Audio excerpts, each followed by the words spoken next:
the morning, strangers say hello to me. Tomorrow their names will be carved on the stone. We're going home, but I'm a terrible liar. Forgive me, that's not the art of prayer. For the sake of the day, keep crying out. Swing the soul, swing the soul, swing the breaking soul down.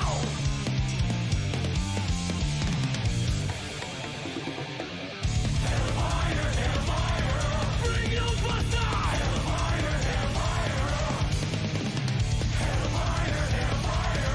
All the men are going down with us.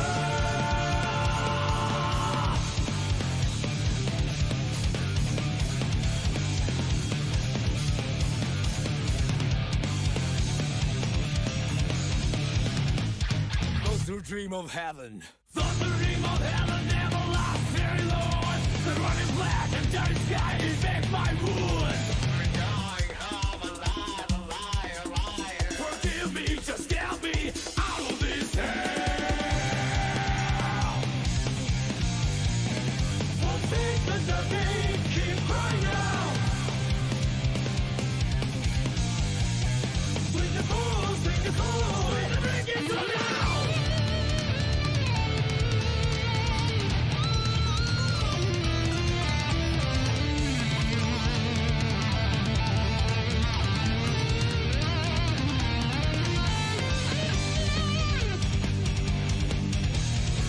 I must be that way, lips can't hear my commands, but still I can't see the way home.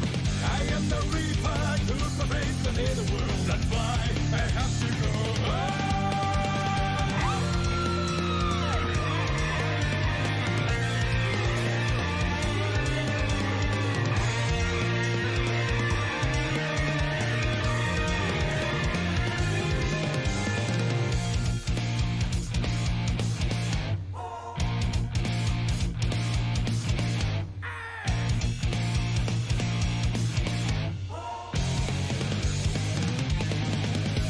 I think down, tell me out who can say that I'm just a lonely nowadays soldier. I think down, tell me out who can say that we'll not be on the right side of history. I think down, tell me out who can say that I came home today again. I think down, tell me out who can say that people are looking for souls on the monsters.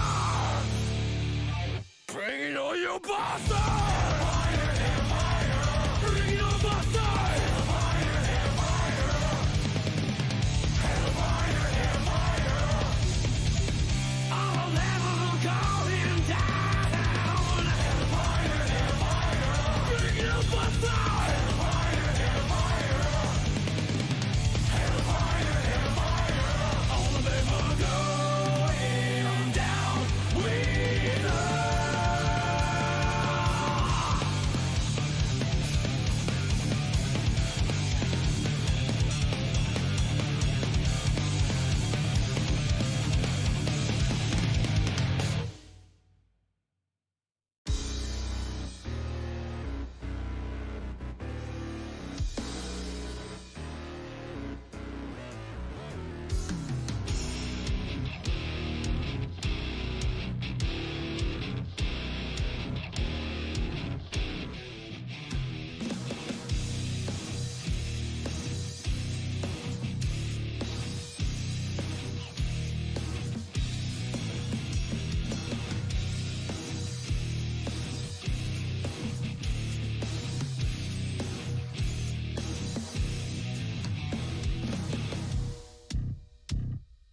It's not a big deal. We can handle it. I don't have to think about it. What we need to do is clear. Don't you think? I don't know any other answer than yeah, and I don't need to know. Now it's your turn. Cat got your time. I'm ready for this one. fire is a vacant dirt. Your regret that no one knows. Bark and a bark, keep going, that's the last sound you ever hear.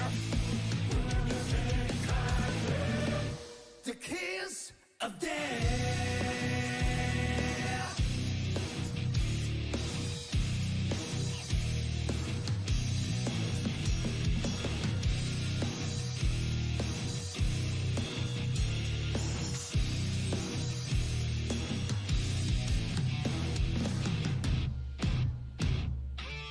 I'm sorry about that. You thought it through. I don't have to think about it. Because there's those who believe. What about you? When I'm older, I do anything. I want to keep it that way. Now it's your turn. Could got your time. I'm ready for this bark and a bark is a vacant dirt. Your regret that no one knows. Bark and a bark, keep going, that's the last sound you ever hear. The kiss of death.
Sky, you'll be full of light, like a crying for the moon.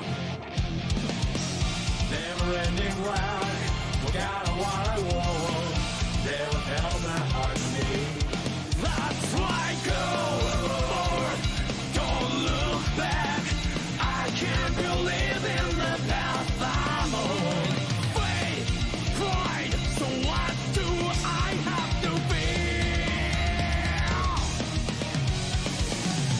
The sacred fires never stop, just go. I don't care how many more gotta get. Here in the pale fire, I'm going out where I can. I hope my path will be a guideline for someone to follow. The roar of this fire.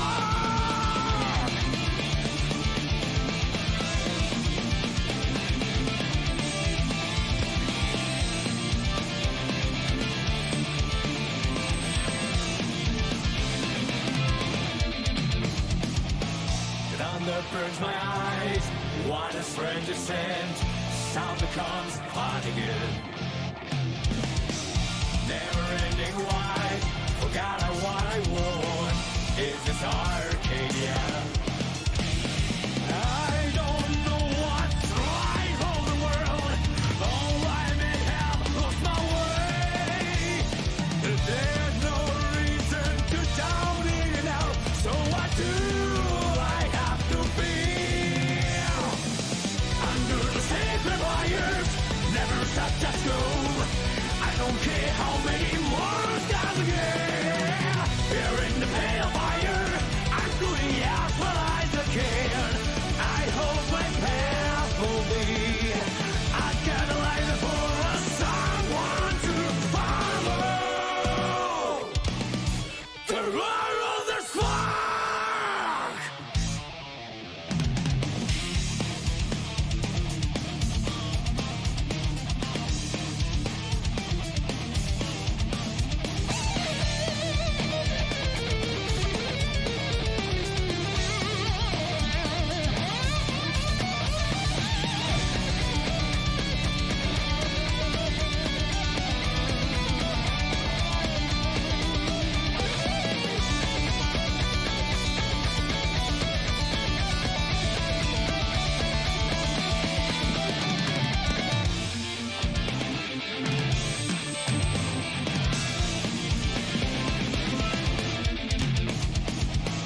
Time to give a seat. It is hard to breathe. The light goes out again. Never-ending road, a place without color. That's the world we can't die. That's right, go. Don't look back. I can't believe in the path I'm on. Wait, why? So what do I have to be? Under the lonely moon, it only flash words. This ocean with my colors. Here in the pale fire, I'm going out for us again. To keep the flow alive. Under the sacred fires, never stop, just go. I don't care how many more stars again. Yeah, here in the pale fire, I'm going out for us again. It will be endless, and it's never end. Hoping to build the world with all kinds of blood.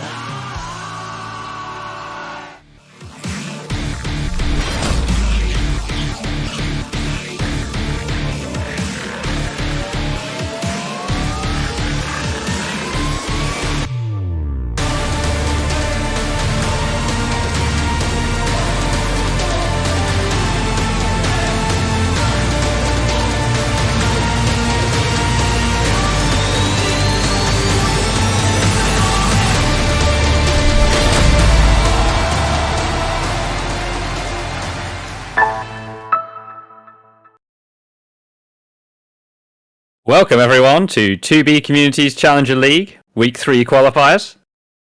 We've been having a few technical difficulties due to some issues with Discord, but overall we're still running, still live, and still ready to play some Guilty Gear. Indeed, we are. Yeah, rest in peace Discord, but we are not dying, we are very much alive and looking forward to what is a banger of a bracket. I don't know if you've checked out the names on the challenge bracket, but oh my god, that is as scary as anyone can imagine. Look at the names on that stuff. We have some fantastic names so far. Looking through, I'm just looking for what my favourite is in particular. I love Bumano. I've got to say, they're my favourite. Calling it now. Yeah, I mean, there. I see a Mystic who joined very, very recently. Okay, that will be quite a challenge to defeat Mystic, one of the best players on the continent for sure. But if we had to list, there's 65 players, and I can guarantee that more than half are regular players placements in top 8. So that is insanely stacked, and we love to see it. We love to see people entering these brackets and fighting for a chance to qualify. This is week number 3 of the qualifiers. We already had Zando qualifying in week number 1 with the Ram as lethal as ever, and we had Lament qualify last week with quite a run in the bracket, defeating Nocturne, who looked really, really good. But Nocturne is back for revenge this week as well. So we'll see if the Anji can do some damage. I think I spied 3 Anjis in today's bracket, so that will be definitely a sight to see. Oh, you'll love to see it. All right, not to forget, of course, that this stream is, of course, brought to you by LC Power, whose monitors and computer cases are absolutely top of the class, alongside Streamfly, who deal in streaming equipment, particularly if you need your camera lights, your green screens, all the rest of it, go to them. And of course, Nitro Concepts, who do gaming chairs and tables. Definitely a huge shout out to them for their help and support, because otherwise we definitely wouldn't be here. But speaking of here, we are readying our first match. It's obviously going to be a bit of a struggle because Discord decided to turn its back on us, but luckily we have alternative measures and people in the chat. Perhaps if you're hearing and not watching Twitch chat, there is a meet.jit link to set up an alternative chat for trying to arrange the matches, because without Discord obviously it's going to be really, really hard. And obviously, like with the absence of platforms on where to communicate, it's really hard to discuss even what matches will be streamed and even what not, and just playing them and distribute results. So obviously we're going to need a lot of cooperation from the players and everyone together to make this run as smooth as possible. Yes, unfortunately at the moment Discord does appear to be having some issues, so if anyone is still very much interested in joining the bracket, then by all means make sure that you're using the link given by our wonderful tournament organizer there. Here we go. We've got something from my man Bimano asking about how to be communicating. As mentioned earlier, it's right there in the chat, that meet.jit link, and that should allow you to effectively arrange matches as we just discussed. Alright, looks like we have our first round of stream matches as well. So anyone listening, Kai and Key of Destiny, please, contact, I think there's the room code actually in the chat. So room code's already in chat. Exactly, and this code is 5CAKVY, which I'm going to post in chat as well. Damn, this is going to be hard. And also Stark and Snail Tiger, prepare to ready yourselves for the second match on stream. So if you can join the lobby, obviously it will be very much appreciated to make this run as smooth as possible. All right. As soon as you can get into the room, we can hopefully get some Guilty Gear going. I'm excited. I'm looking forward to these matches. We've got some killers in this bracket. It's going to be great. Going to be great indeed, and the first matches are definitely promising to be bangers. I'm really curious to see actually round number 2, Stark against Snail Tiger. I believe we saw Stark last week. I falsely accused them of being a Mulia main, and they immediately corrected me. They've always been a chip player. Snail Tiger, however, is a Kai player and definitely on a tremendous rise, coming out of nowhere in the last couple of weeks to win Strive of the Wild and appearing on Wanted, and yeah, definitely a player to keep our eyes out for. Yep, definitely a known name is Snail Tiger. I'm excited for this one. We're already starting off strong. Right, as we're trying to get the players into the lobby. Again, if they are in the stream, but maybe they are not giving chat or the meet any eye, we are demanding Kai and Key of Destiny, Snail Tiger and Stark to please come into the lobby. Lobby link is, or lobby code is posted in the chat, and let's try to find some solace in Guilty Gear Strive in these trying times when Discord decides to abandon us and leave us at our devices, which unfortunately aren't that powerful. Okay, let's see.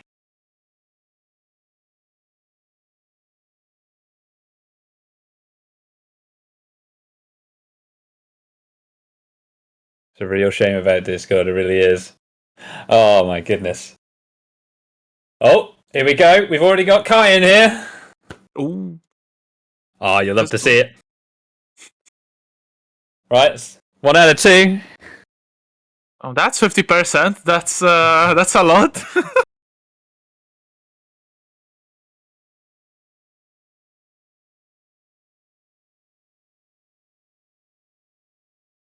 Right. Sasha on, Key. FGC. Yeah, go on. I was just gonna say, come on, Key. We need you in here. Can't make a match without 2.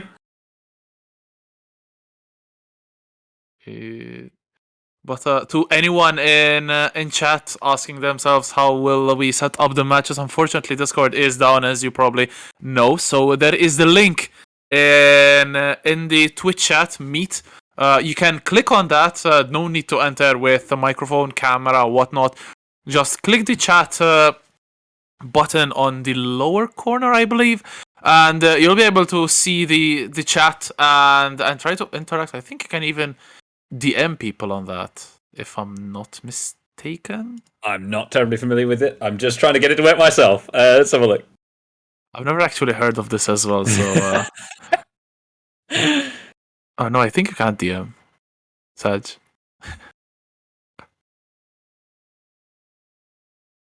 Oh, okay. That's nice. Good to know. That's good.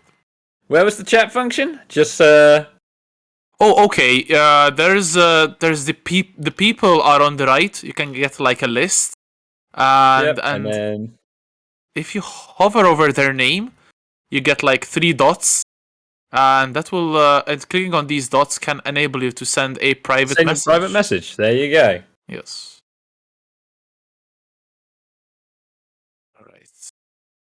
Okay, there's Snail Tiger in Twitch chat. Snail Tiger, please get into lobby because your match is going themed next. Yeah.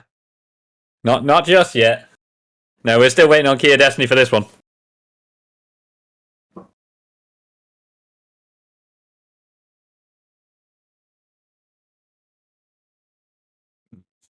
Maybe we could go with some other match because it doesn't seem like Key of Destiny is here. Come on, Key, you're missing your time in the limelight here. We just want to see some Guilty Gear.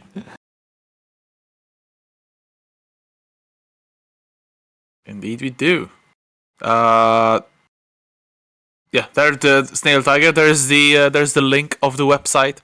Please join and try to make sense out of it. It's not an easy time, but I'm sure that with everyone's cooperation, obviously, we're going to actually make it. Try to search for people everywhere. Tell them if you know someone, perhaps try to tell them to get into Twitch chat. Yeah, make sure we've got everyone in here. We want everyone in because Discord is... I'll be professional. Discord is down. Discord is currently not within the realm of possibilities to help us carry out this tournament. Not functioning. Just not functioning. So come on everybody. Let's get in here. Let's watch us some Guilty Gear.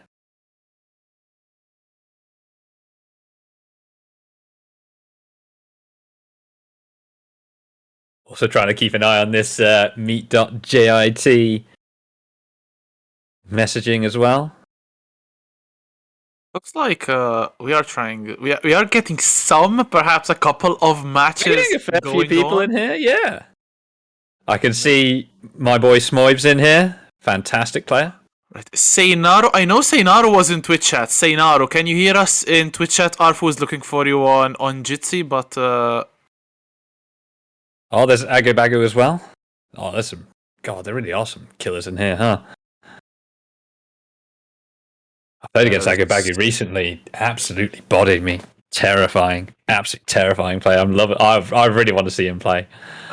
I don't know if we'll actually get to see something. Oh my! Look at the bracket. There's someone who scored some insane number against the wheel. I think even Challenge is bugging out. Oh god. Oh my, Volkonich up 2 million. No, sorry, 21 million. Challenge appears to be having some issues by the looks of it. Sorry about all these technical issues.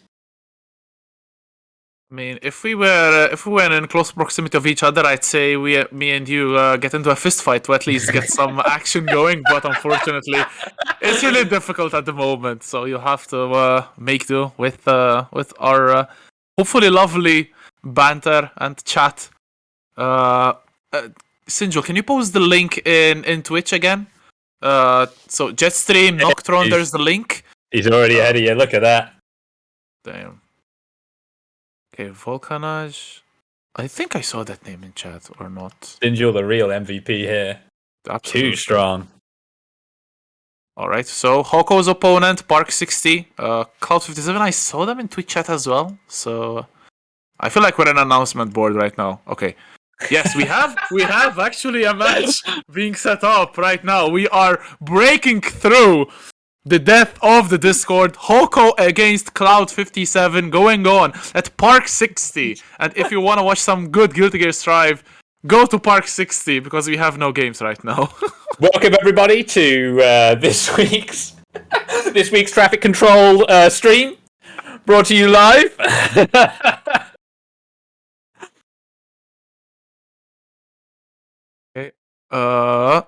Okay, Stegy, perhaps you know Seinaro being in the Milia gang. Perhaps you can communicate telepathically. You can tell them to join the Twitch chat. Damn, it's so hard. It like you realize how much we depend on technology the moment it just bails on you. It's so sad.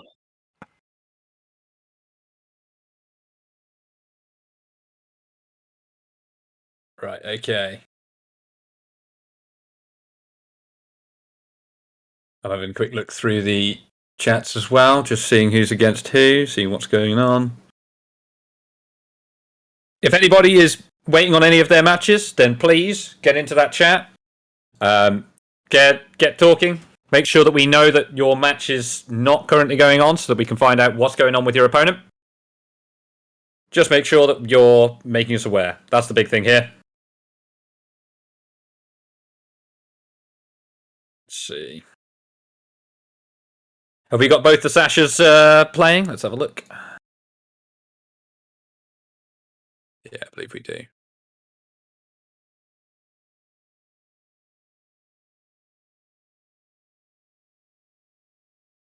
Okay, so Can we make it last call for key? So, okay, welcome everyone. I just want to announce that I will now go through whoever is not in the Twitch chat or in the Jitsi chat. If you're playing in the tournament, then drop a quick message who's not showing up, like who you're up against, and I will hand out the free wins. Because if people are not in either chat right now, we cannot reach out to them. And that way, the people that are in the chat can actually play their tournament matches. So, yeah, it might skew the results a bit, but it is how it is. So yeah, just let me know who is missing, and I will process the free win. Thank you.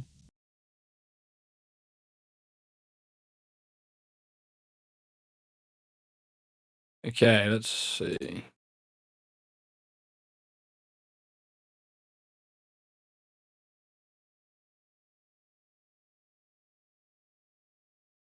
I can see some people are starting to panic a little bit in the meet.jit.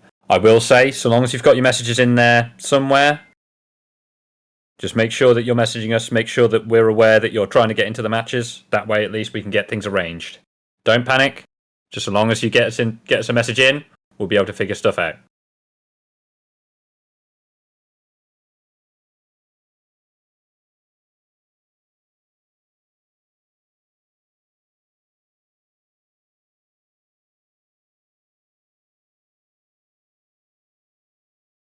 If you can reach out to anyone who you know is in the bracket and not in Twitch chat or the meet, try to get them to get here. Is Twitch chat even working anymore? I think Twitch chat's still working. Look, you can see Smoy making comments. My man. Okay, that's good. That's good. It's Meeb.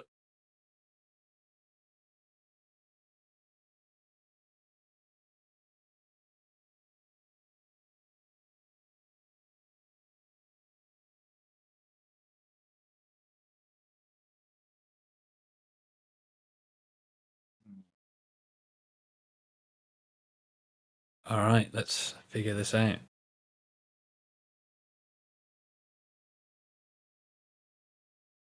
If anybody knows Key of Destiny at all, please let him know that we're desperately waiting for any kind of Guilty Gear action to be able to talk over.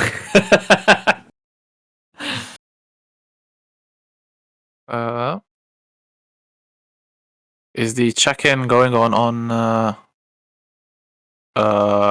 the meet, or shall we do it on Twitch chat? Probably best just Shall we do like a check-in on Twitch chat to see that everyone is here, and whoever doesn't reply like until 8 p.m. is DQ'd from the tournament, which is really unfortunate, to be honest. It would be good if people joined the Jitsi, because it's you have the direct messages there. It's probably easier to contact people there, and not get your message lost in the Twitch chat. And regarding the stream match, Vigilante and Noctron, yes, please join the lobby. Can we maybe also get R3KTZU and Pistachio? Because I see them, they managed to meet up, and that would definitely be a banger of a match as well. Who? R3KTZU and R3KTZU and Pistachio. Yeah. Oh, yeah.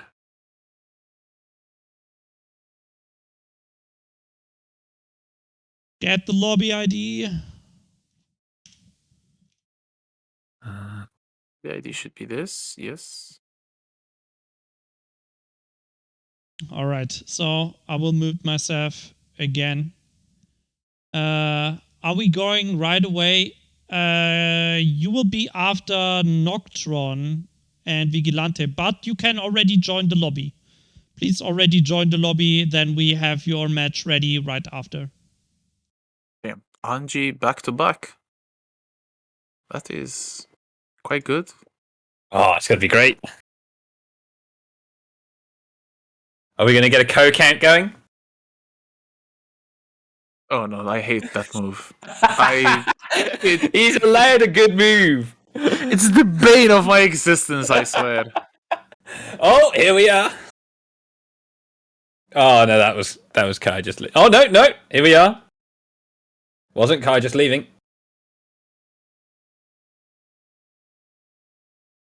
Oh, excellent.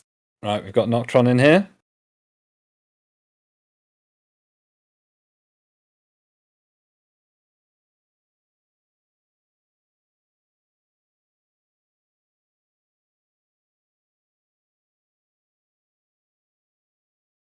We got John Wick, who I assume is the vigilante. Makes sense.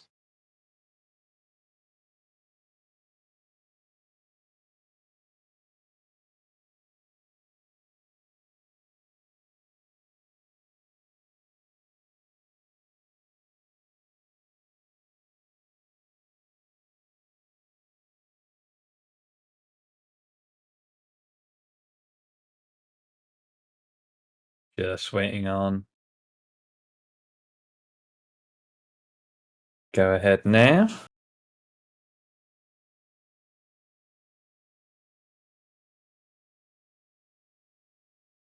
Yeah, let's go. Right. So for our new match one, we've got Noctron versus Vigilante. Let's watch some Guilty Gear. Absolutely. It wasn't that hard, really, was it?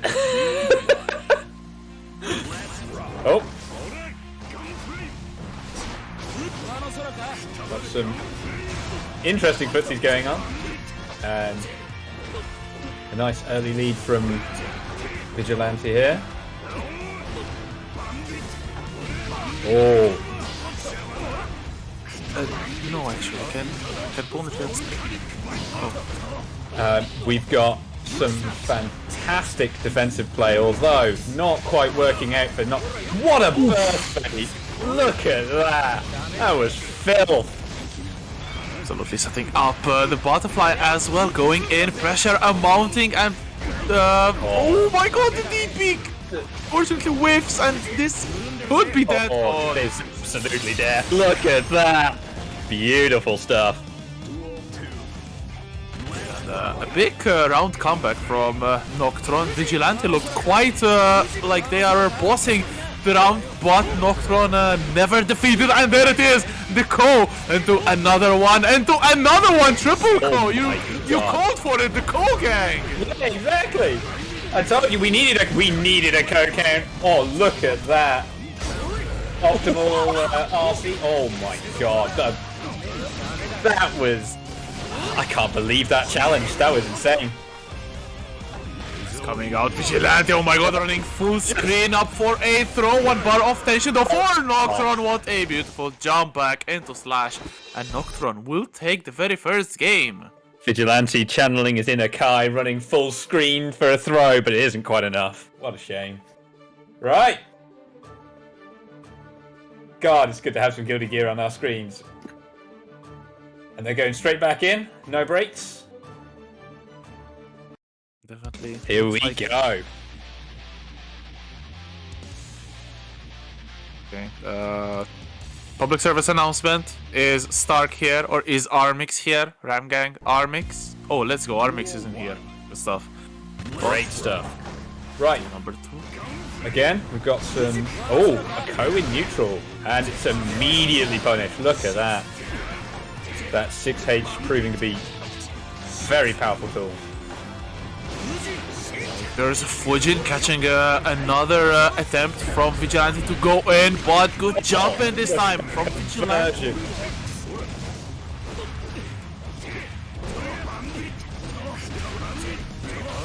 Oh, strong pressure here. Oh. Oh no, the whiff. Oh. We're saving Vigilante there because that DP unfortunately was going to be punished, but there's a counter hit on the Fujin once again, getting towards the corner, not opting to go for the full combo, and there's the Rin catching. Does this kill? Does this kill? Oh, and it does! Oh my god, somebody submit that to Sajam. Damn, that was a grip of damage there, and immediately starting off with that 2D. Look at all of this pressure, Noctron, oh and my Vigilante god, getting hit by everything. This is brutal. Alright, what do we have? What's for breakfast? Oh! Okay. Backdash from that Oki position has really, really done well for Vigilante there, although Noctron. Yeah, look at Noctron's offensive game, so strong. I say as he just immediately gets opened up. there's the burst coming out and no resources left for Vigilante. Oh no, trying to buffer a wonder. Perhaps that was a misinput, but definitely going to be big damage. Good PRC to cancel the throw attempt, but runs straight. Stuffed. That is. Oh, you hate to see it. Absolutely, but you love to see it if you're an Anji fan. Pun intended. And there's a number of Anji fans, and there's even a number of Anji players in today's bracket, and honestly, you'll love to see it.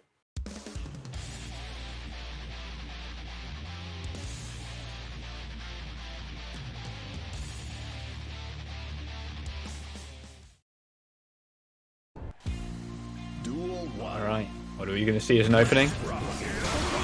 Oh, Gold Burst coming out. Noctron's in a Life Gem coming out here. Noctron is always a Gold Burst enjoyer. Oh, beautiful though. The PRC forward to ensure that the pressure still remains into another PRC. All the bars spent for Noctron and counter hit to West, and Vigilante gets some damage going. Look at that. Incredible defense still, even after a fairly strong. And oh my god, the spin into the yellow RC. What a read! Holy moly! Incredible stuff. Noctron really feeling it at the moment, and feeling also the set point. One more round left for Noctron to continue towards the winner's bracket. And look at this double call for your trouble. Vigilante in a lot of trouble. There's a Shitsu coming. He gets clipped once again. Very low alive. The burst! Not waiting. Here we go. Come on, Vigilante. Do we see a comeback? Oh, caught out by the bird here. That is a counter hit, and that is the game and match. Oh my god. Noctron showing a display of pure dominance there. Fantastic stuff. Fantastic indeed. And Noctron, after getting a shaky start, that round one looked very comfortable for Vigilante, but it was just a ploy. Noctron was sandbagging. Oh my god, so rude. But exploding with that Anji, taking 3 straight games very comfortably. And now though, we're going to watch actually another Anji on display. It's going to be Pistachio up against R3KTZU, and this will be another very interesting match to watch. Pistachio getting a very solid performance last Sunday in Hearts Are Blazing tournament, and R3KTZU, obviously one of the best French players out there. With the Soul, bad guy has tried so many characters and is looking to have settled down with the Soul, who has always accompanied the Frenchman. Alright. I hope you guys like Anji Soul matchups, because we've got a second one here for you today. Look at the immediate difference though. R3KTZU very aggressive here, although punished for it a little bit.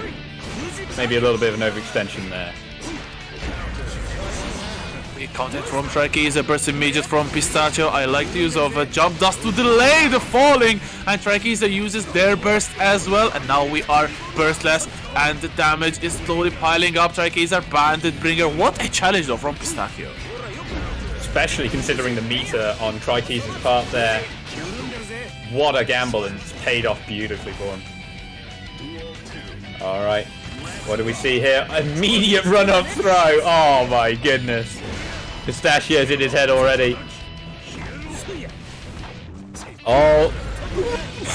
Run-up throw again. R3KTZU really trying to go for those throws. There's the good Oki from Shitsu PRC forward. Pistachio pushing towards the corner, setting up the butterfly once again. The good blocks from R3KTZU, who escaped the corner, but there's the wrap throw from Pistachio. More and more pressure applied. Yeah.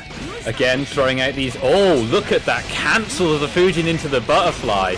Immediately catching out the punish attempt, and there is the round. Look at that. Fantastic little bit of tech shown there from Pistachio. Indeed, there's definitely a lot of Anji tech on display tonight. It's 4 straight games actually won by Anji. Will we actually make it 6? To the dismay maybe of all the Soul enjoyers in the chat. But we're heading into game number 2. R3KTZU didn't really get a chance to play a lot, and Pistachio definitely enjoyed a lot of action. We will see maybe a change though. TriKTZU has to turn it up. Yeah, we've got to see a change of momentum for TriKTZU, otherwise it's just going to be all over.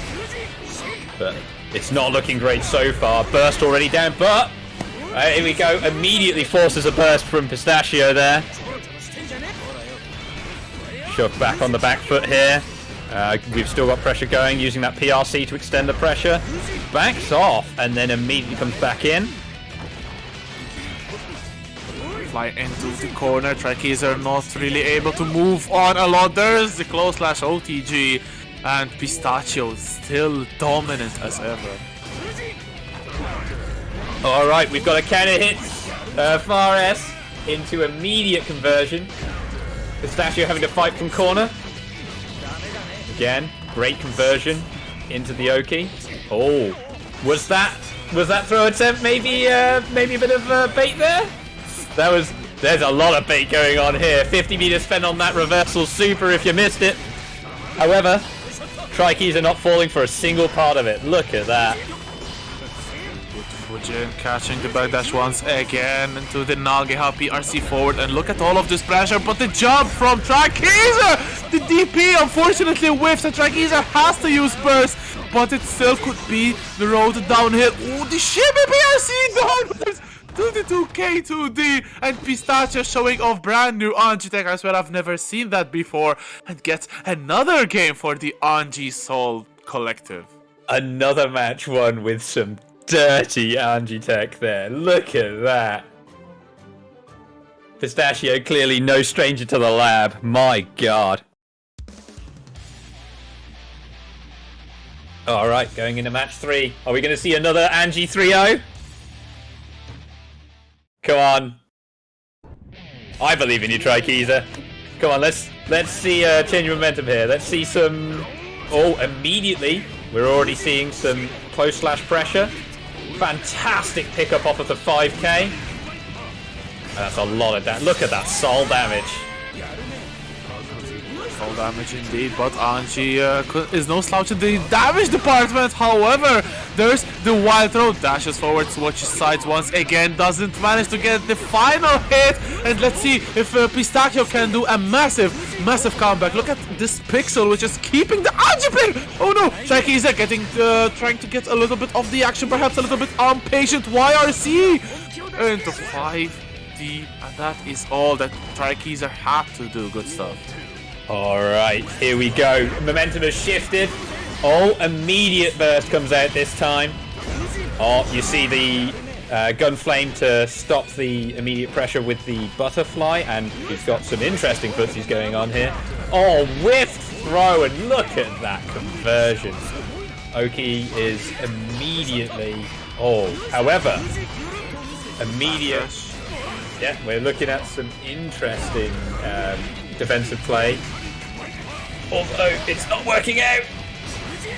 For a 6H to end it, there's the plus frames coming in again. Pistachio living on a pixel of health, but a little bit too hopeful perhaps on the Nageha. Good punish actually from TriKTZU with that 2k. And finally a game for Sol. TriKTZU are trying to get a comeback. It's still 2-1 in games for Pistachio, but good signs from TriKTZU. We will see a reverse sweep. Oh man, I'm excited for a reverse sweep. As much as I love Anji, I just love to see strong Sol gameplay. I can't help it. I know it's cool to hate Sol, but god, if his combos aren't fun to watch. And here we are. Oh my goodness. Immediately comes in with that Fujin mix-up there. Comes in with the overhead. We've immediately got some more interesting pressure going on. Those butterfly strings really coming in clutch. Going forward once again. Big lively catches the backdash once again. TriKTZU perhaps a little bit caught in the backdashes, and a beautiful shimmy PRC after the initial Fujin startup, taking out TriKTZU to stand blocking. And what a burst bait from Pistachio! Incredible burst bait. However, TriKTZU showing signs of life here. Immediate throw reversal, and we're seeing some enormous damage. immediately spending that 50 meter just to secure that knockdown, and just a ludicrous look at the immediately tides of turn. Look at that. Oh, R3KTZU looking very aware now. Big counter hit though. R3KTZU with 6H OTG kill, absolutely heading us to duel number 3. It's set point for Pistachio, but R3KTZU can equal it up. Let's see who wants it more. And then, we're seeing some fantastic whiff punishes. Oh, look at that throw. That was incredible. Immediately knew and identified what needed to be done. Oh, look at that 5k conversion. Fantastic stuff. Stuffs the approach there. Yeah, incredible. Okay, gets a knockdown, trying to carry towards the corner. PRC is there in this time, but again, R3KTZU challenging with that close dash into RC. This could potentially kill if he gets the wall. What a combo from R3KTZU! The Bobos are definitely logged in, and R3KTZU carrying to the wall and carrying us to a game number 5. I told you, man. You gotta love those soul combos. That was a thing of beauty. Look at that. That was artful. Incredible stuff by R3KTZU there. Here we go. Right. Are we gonna see it? The reverse sweep. You love to see it. I love to see it for sure. Could definitely be on the cards, and the momentum is surely riding with R3KTZU. Will Pistachio be able to do anything about this? There's the run-up throw coming in from R3KTZU, feeling it a lot after an insane combo to end the last game. Let's see. Ooh, beautiful to S. That disjoint on that button is just so good to put pressure on your opponent. God, and look at that pressure. The double overhead into just close slash, just proving too much for Pistachio to handle there. Must be absolutely... I wouldn't want to be in Pistachio's shoes, I'll put it that way. Guessing their skull is getting cracked a little bit. Let's see if R3KTZU can actually secure the reverse sweep, because right now Pistachio, what a big counter hit. R3KTZU getting a little bit impatient and pressing buttons. Good call, but good blocks once again. Oh, what a close slash from R3KTZU. Yeah, speaking of pressing buttons, that close slash was an incredible punish there. And oh my god, speaking of incredible punishes, it punishes him for the burst, and that is the match. We see the reverse sweep. Let's go. Damn, we called for it, and R3KTZU gladly obliged. Pistachio looking really good in those first 2 games, but what a comeback from... Oh, you just love to see it, don't you?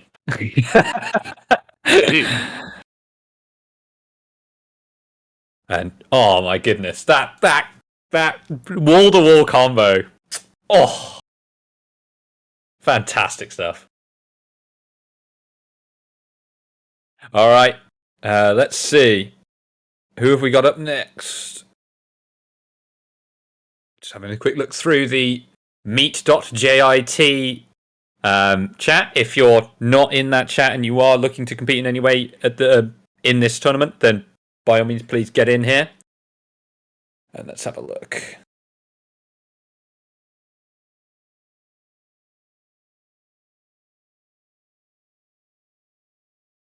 Do we have any major upsets in the bracket? Let's have a look. Zatovan, are they in Twitch chat perhaps? Oh, we do have an upset. Smoib losing to Kanza. Ooh, in round 2. 3-0 as well. Oh my goodness. Damn, Kanza going off. Oh man, this is going to be great. Damn, that was a bragging fight battle as well. I'm sure that Kanza and Smoib are very good buddies, so that must have been quite an interesting match between the pair.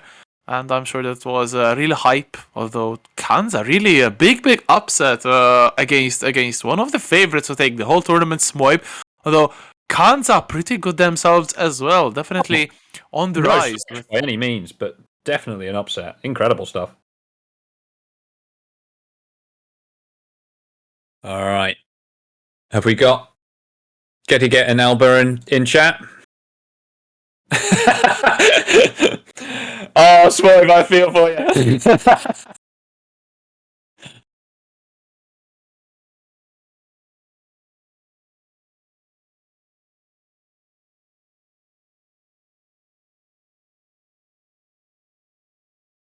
Right, let's see.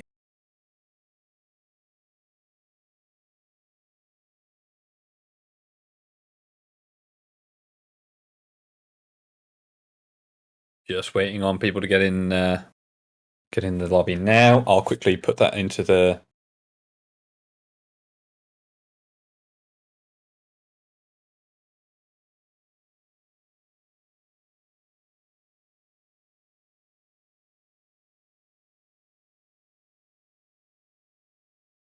I think Snail Tigers put it best. This tournament sure is something. We never before seen, and that is surely not a lie. Wait, what? Ooh, we have Mystic against Bella on stream? Oh, Wait, really? goodness. I think. Yes, we have Mystic against Bella on stream. I don't know if it's right now or after another match, but It's gonna be after this one, right? We've still got Get and Elba to go, right? oh yes, we have Zatovan actually. Oh, we have that. Oh, Zatovan is actually Get is the yeah. which name? A little bit different, but yes, Zatovan is Get.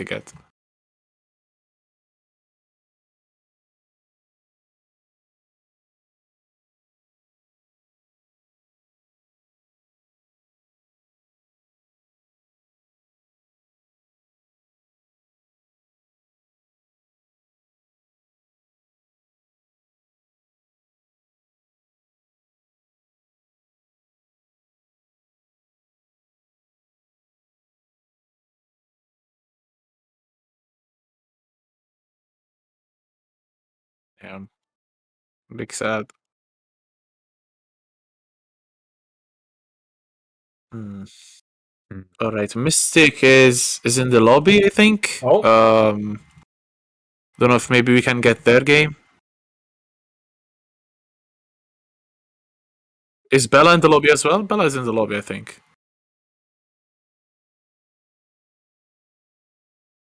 Yeah, we've got Bella and Mystic in the lobby.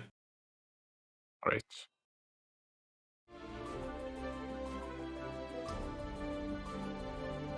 Right.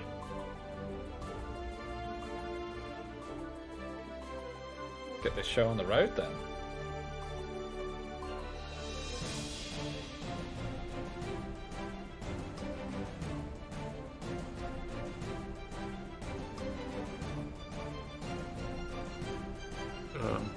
Yeah, I think I can start. You can start the games, Mystic. Yeah, let's go.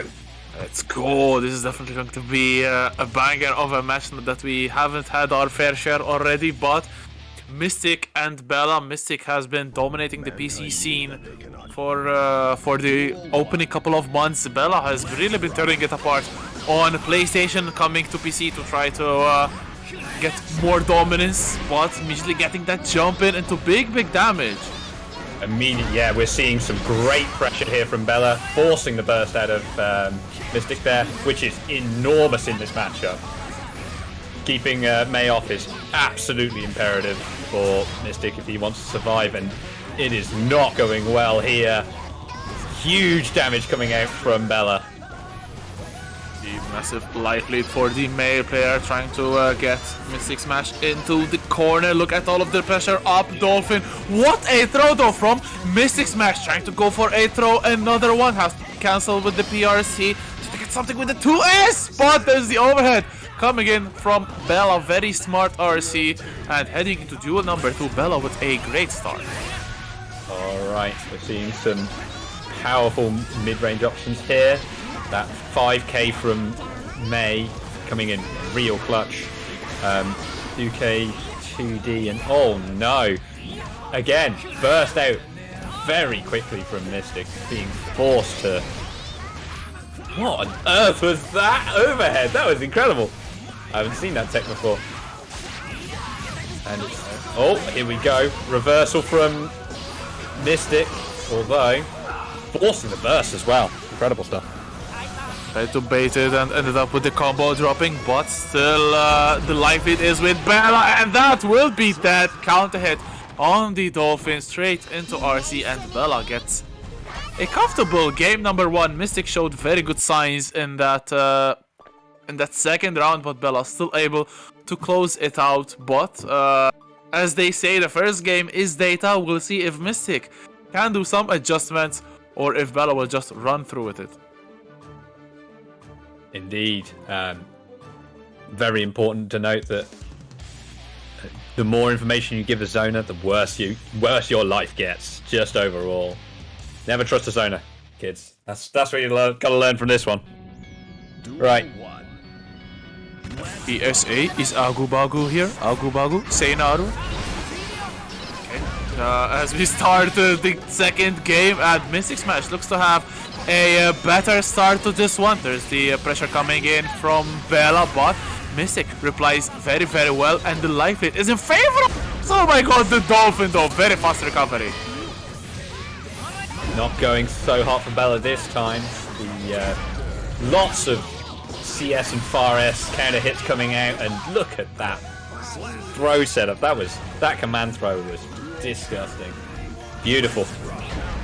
Immediate start with the counter hit 2S there. Pressure immediately stopped by that 6P, stuffing the Dolphin perfectly. Textbook stuff. Oh, another 6P will whiff. Unfortunately for Bella, couldn't really confirm the combo, but there's another hit in. Another 6H will barely whiff the FD, creating some vital separation for Mystic, who will now go full screen with the Rensen. But Bella, the jump in will not work, stuffed by that 5P. Mystic trying to get some zoning up. Okay, after the knockdown, we've got some strong pressure from Bella, but... Oh, I was about to say defense holding out, and then that hit comes in, and everything is down. Mystic choosing not to burst there, not necessarily because it's unsafe, but mostly to keep it for this third round by the seams of it. And that that kind of 5H not leading into anything. Oh, that's so rough. To perhaps bait the burst, but Mystic very smart to hold on to it. Interesting trade favoring the Axel player, but again, the jump in from Bella, the shimmy baiting out the throw. PRCs from Mystic Smash, who is still now backed off in the corner, up Dolphin over the Rensen. That was actually very smart from Bella, who will carry on the pressure, but good challenge from Mystic, who is still very much alive and sitting on burst. Good instant block, 5-8. Ooh, the 2K challenge, the burst has to come out. 1 pixel of health!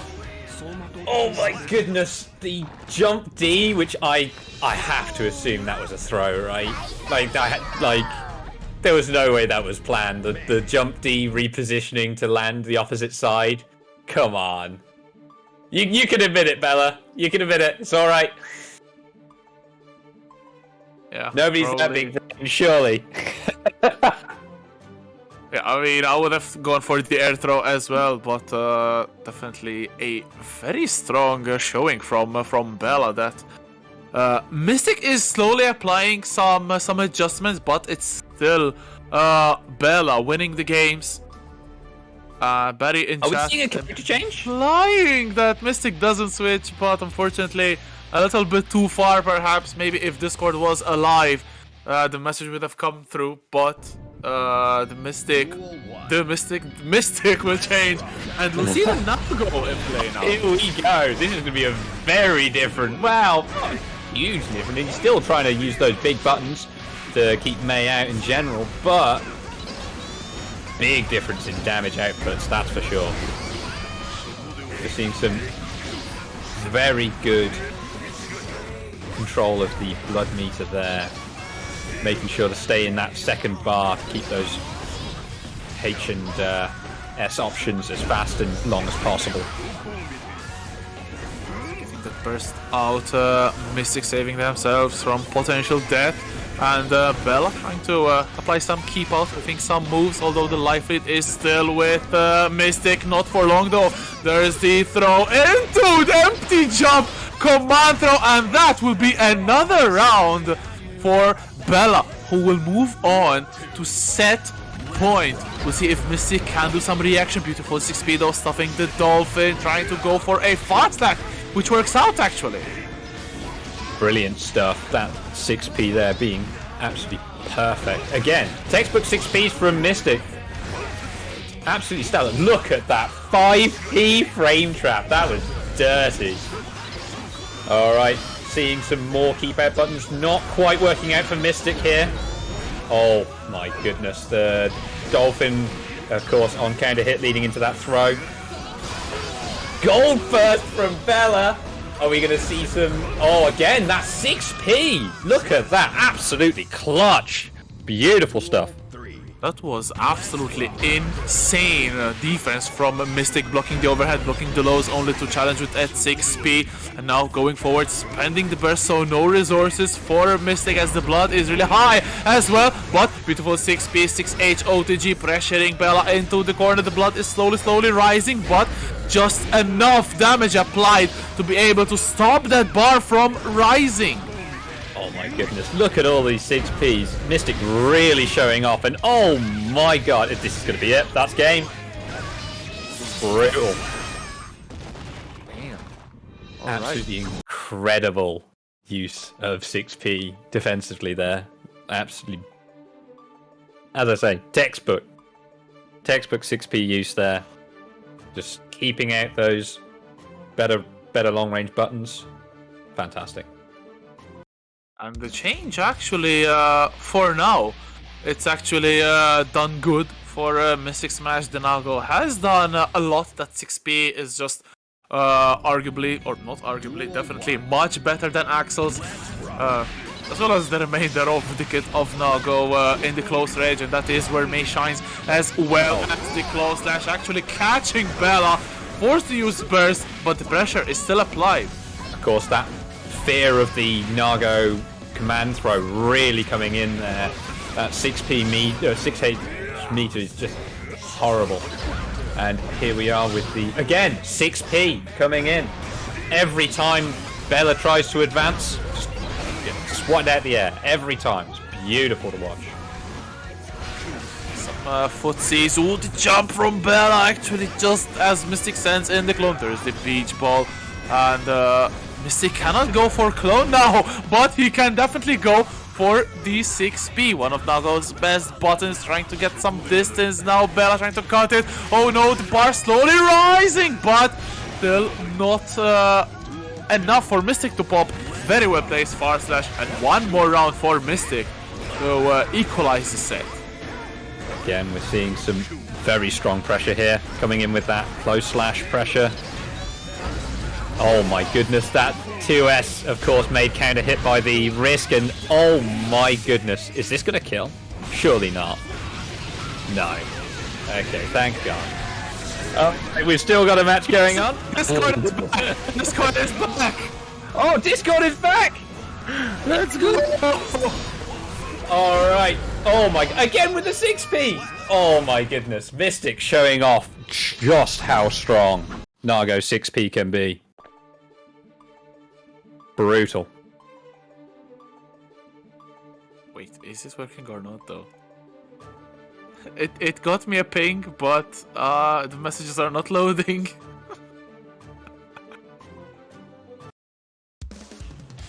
Oh, you've got to be kidding.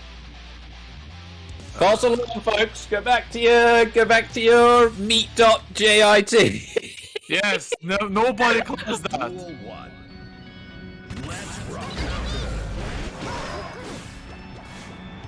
All right. Oh, fantastic use of the clone there. Immediately getting in. Signing up that pressure. Oh, the punish on the 2H whiff. Oh, here we go. Bella now. Immediate starting up pressure. We're seeing some fantastic mix. Here we go, going for the unburstable setup. And then trying to bait a burst that just is not coming. Mystic refusing to use that resource there. Disciplined from Mystic as he eats an anchor for his troubles, as Bella sets up another set point, but we've seen Mystic come back from these situations before, getting that burst out very early on in the round, and now Bella can try to go ham, but there's the blood-sucking universe. Mystic will be the one going ham. No, there's the gold best straight into 3K RC, pushing towards the wall. The overhead this time will hit, and look at the damage getting up. Very early wall stick, luckily for Mystic. Yeah, Mystic really saved by that early wall stick there. Oh, here we go. Immediately, again with the... Oh my god, a second? Oh no! Oh my goodness, is this going to be it? It is! Oh my god! Mystic finally landing not one, not two, but 3 command throws during that match. If you're anyone other than Bella, you would immediately lose that. Getting hit by 3 Nago command throws? Nah, it's over. It's done. I know I'd lose to that for sure. Oh, Yeah. terrifying stuff from Bella there. Beautiful. Was absolutely insane from Bella. You have to feel for Mystic though, getting clipped in the middle of the Fukyo back animation by the wake up DP from Bella, only to then get side switched somehow, and Bella managing to secure a famous win up against Mystic Smash. So that is definitely going into the books, and yeah, very, very important victory for Bella's tournament aspirations, as they will set up a game between them and Kanza. Kanza, who has been on a tear, eliminating or ascending to loser side Smoib and then Arfu back to back. So very good run right now. Kanza on fire. Let's go. Kanza indeed. As the bracket is getting some shape right now. As we said, Discord is potentially back, not 100% sure. So please, if you're in Twitch chat, if you're in Twitch chat, please don't exit the meet. And the lobby is acting up a little bit. Perhaps we can try to recreate it, or people, players not playing in the lobby. Can we please leave for the time being so that it doesn't mess up the stream? Okay. Again with that code. 1 second, I'll just quickly put that code back in chat again. Just one last attempt before we recreate. Yeah.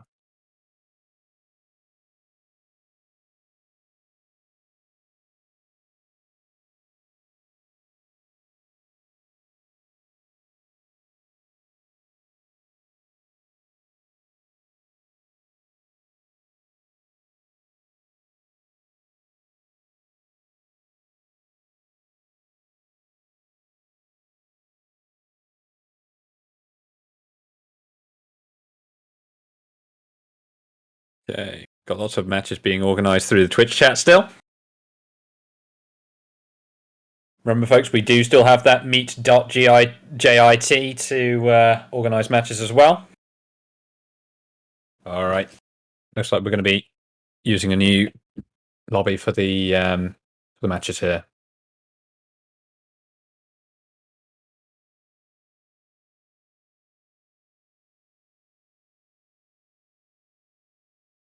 So we should have a Snail Tiger up against Barry Bones up next. So another Axel player who is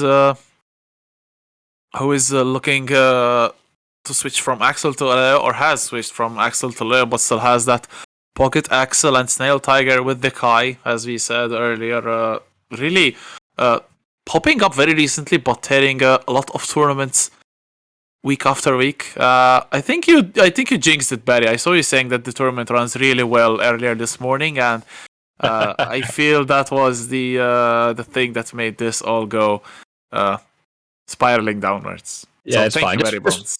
Just blame it on Barry. It's fine. Yes. All right, we got a new room code.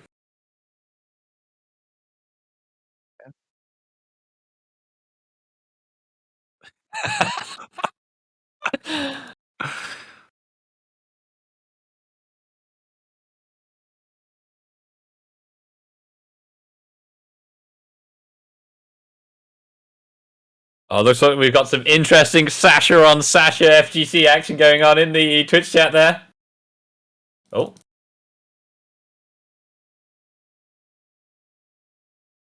Nearly joined in the matches there. That would have been terrible. So Shadow, yes, Getiget and Zatovan are the same person. Getiget is their Twitch handle, and I think even the Discord handle. But yeah, Zatovan is only in game.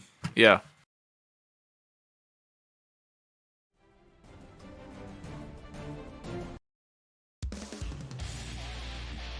What we have a game on our hands is going to be a battle of royalty between Kai and Leo, the prince against the king, aren't they? I think that Kai is also a king, as I recall. Damn, king against king then. Hang on, And, action, yeah. Oh. Ooh, couple of projectiles from Snail Tiger going forward, and Barry Boss trying to get something going. A big count ahead on that far slash, but Snail Tiger getting that burst immediately out. We're seeing some incredible offensive play from Snail Tiger. Well, from both players here. And oh my goodness, the punish on the flash kick there. Nasty stuff. Tease cannot really get the conversion, and that will favor the flasher coming in from Barry Bones, going in for the back turned Oki projectile will hit, and now it's really difficult for Snail Tiger, cut off in the corner. Throw tech, a major beautiful 6P though. Barry sitting on that burst. Barry really not wanting to spend that burst for this round. And oh my god, will he have to? That 6P, oh he will not. That 6P coming in clutch, but not clutch enough. As Barry shows off who is the real king of projectiles in this matchup. Big counter hit, this time the burst goes off from Barry. Hard projectile, but still Snail Tiger, what a 6P into Foudre Arc, heading towards the corner. Barry in a lot of trouble. There's the throw as well coming in from Snail Tiger. What a bait on the flash kick into wall break, and an amazing round from Snail Tiger. Incredible bait for the flash kick there. You love to see it. Oh my goodness, immediate offensive play from Barry. Statement piece there saying I will not go down that easy, and we are seeing some great offensive play here.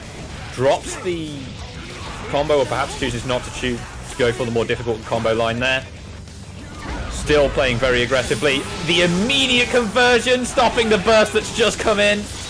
Oh my god, Barry on his last legs here. Oh, even baits the gold burst. Oh my goodness, even managed to throw reject on the PRC. Barry really fighting for his life, but not fighting enough as that projectile comes in. Incredible stuff.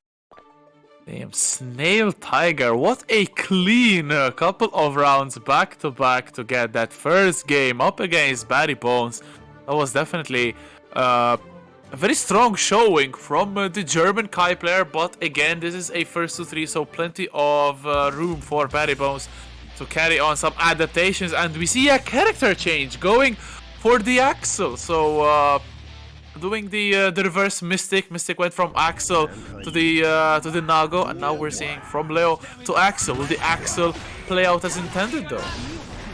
Be interesting to see. Perhaps using the Leo to find some habits, find some information before switching to everyone's favourite zoner. And we're already seeing dividends here. The pressure from Barry is just incredible. Hitting with that. Oh my god, is he going to do the time stop combo? Are we going to see it? Oh, and he whiffs it, no! However, that was only to set up the throw. So Barry gets a comfortable run-up throw, and looking quite well with the Axel. Perhaps Snail Tiger got a little bit shocked from the sudden change between Leo's in your face and Axel, who wants to be as far away from you as possible, trying to jump in, but not far enough. And there's the time stop combo once again. Here we go. Barry not put off by the previous whiff. Again, not quite finishing up that combo. And here we go. Snail Tiger begins his offense. We're seeing some fantastic stuff here. Not quite able to get in though, on a sliver of life, and that's going to take it. Beautiful use of the command throw from Barry there. Overall, just fantastic use of the RPS for the character. I mean, just the switch between the projectile, the command throw, the 2H there. Just great stuff.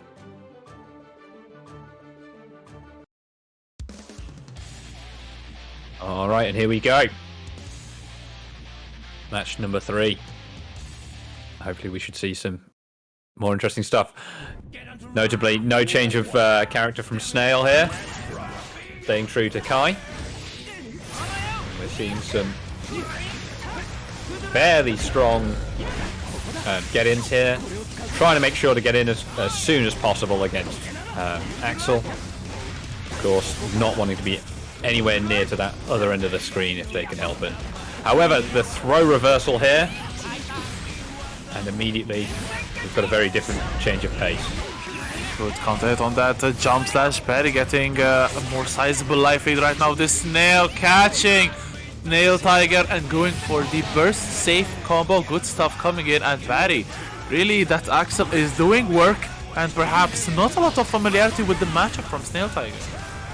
Yeah, we're definitely seeing a lot of difficulty from Snail Tiger in terms of staying in. He can get in, but the moment he starts trying to pressure, it seems to just all fall apart.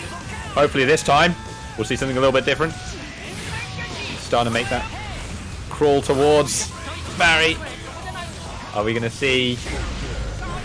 Oh, very brave going for the charged stun edge there. Not going so hot for Snail Tiger. Really struggling with getting in this time. Jumps the command throw. Finally, Snail Tiger manages to react to it. There's the bounce combos. Barry gets the burst out, and the Renson explosion clipping Snail Tiger. Very unfortunate, but Barry will still triumph at the end of this round, getting 2 games very quickly with the Axel, and Snail Tiger really needs to change things up a little bit, because definitely the character swap from Barry Bones has made life incredibly hard for Snail Tiger. They really need to carry on some adaptations, otherwise Barry will move on to the next stage of winners bracket. Yeah, I mean, as it is, we're again seeing no change in character from Snail here. Still confident in Sky. And with, oh, here we go. This is a bit more like it, although knocked away almost immediately. Nice, just defense there. Gets that instant block. And immediately we're in. Trying to force him into corner. Burst is forced. What a 5B interrupting the jump in. There's the commander. This time though, Snail Tiger getting the reactions on board. Those Rensons though, 2H counter hit into 1 vision combo, and this could potentially kill. Oh, what am I saying? This will definitely kill and send Barry Bones onto set point. Snail Tiger has to change it up. We're seeing Barry not afraid to try the combo yet again. I'm glad to see it. And we've got classic zoning going on with Barry. Throwing out that projectile. Very strong move indeed. Forcing Snail back into that corner.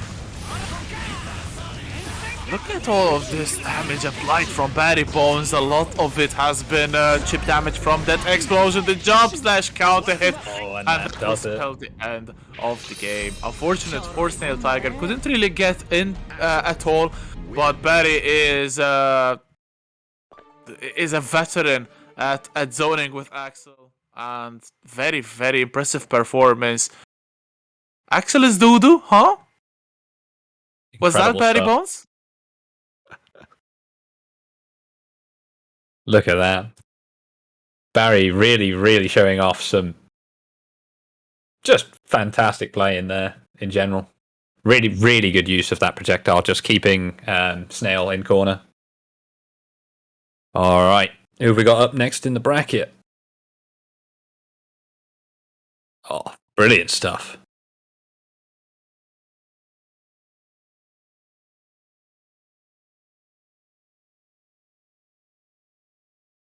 Armix taking out my favourite Bumano for the tournament.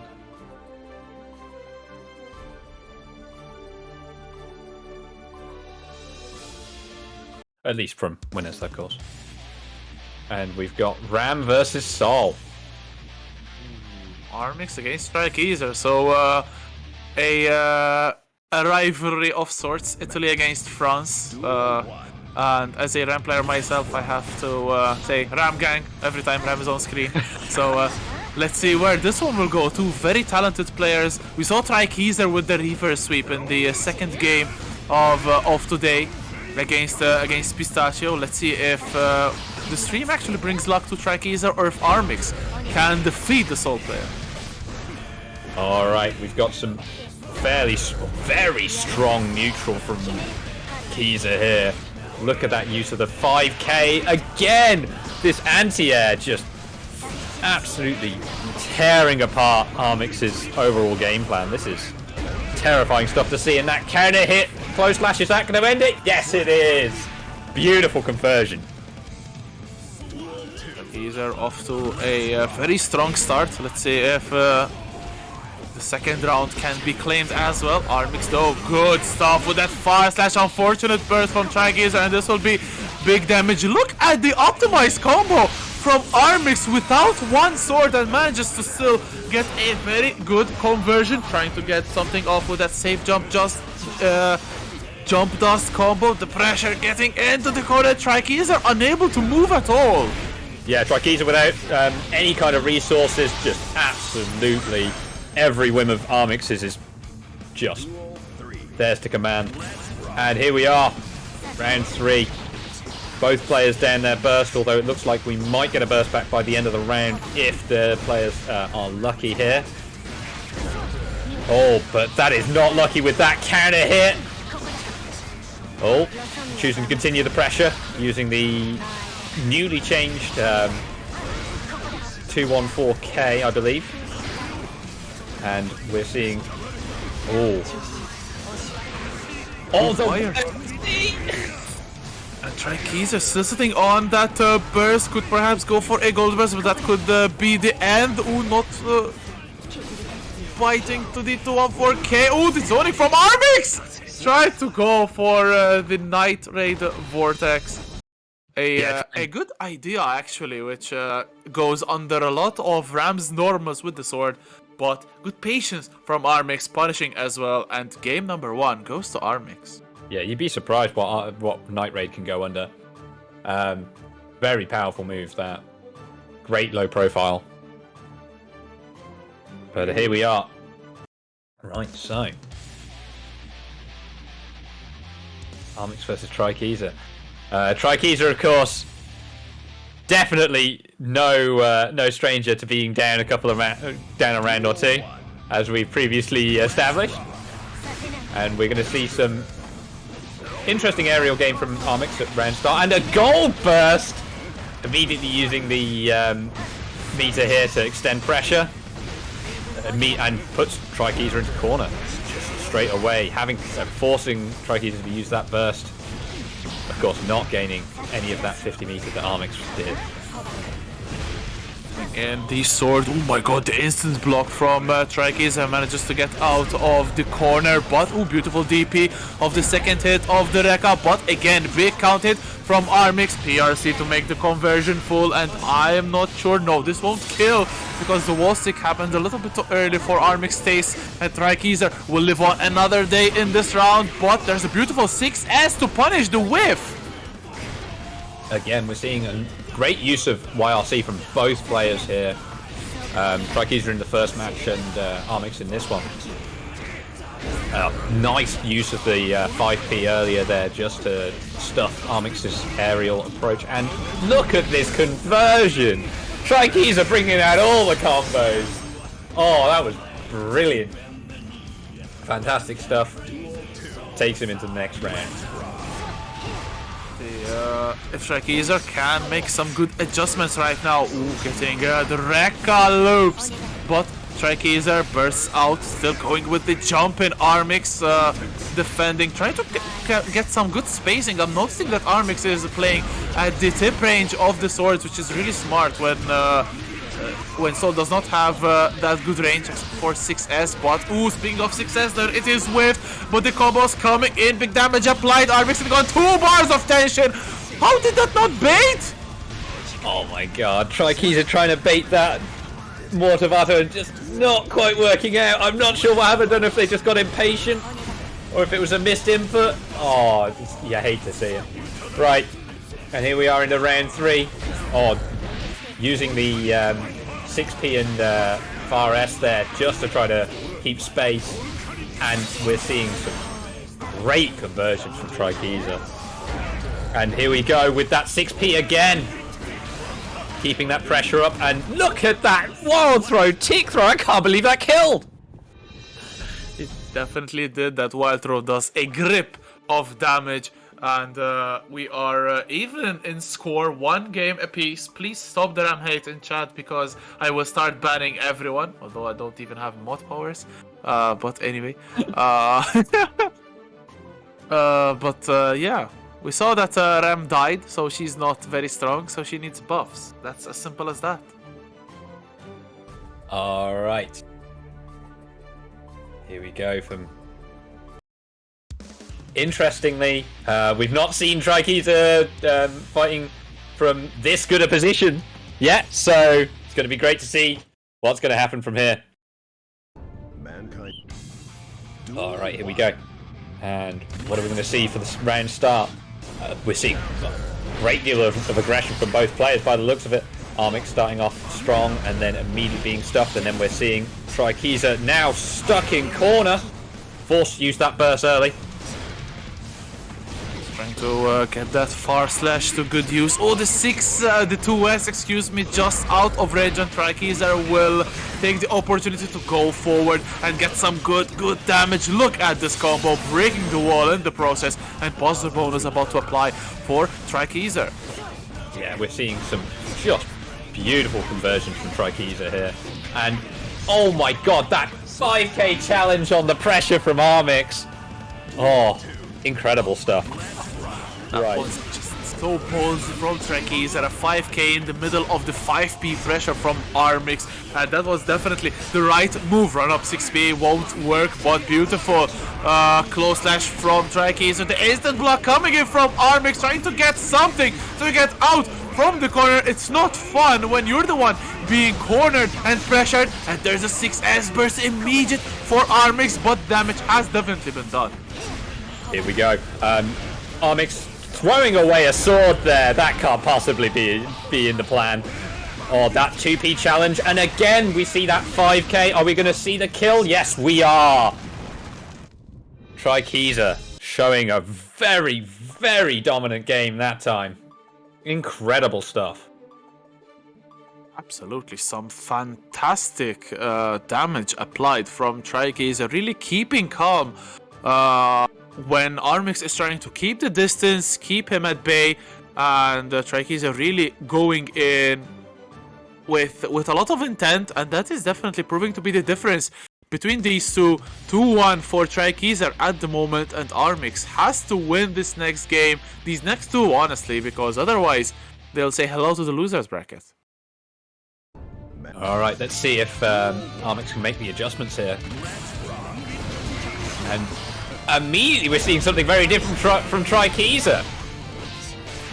Perhaps trying to predict the adjustment, although it does not seem to have gone well for them at all. Immediately we're seeing that wall break being used. And that jump over! Oh. Okay, this...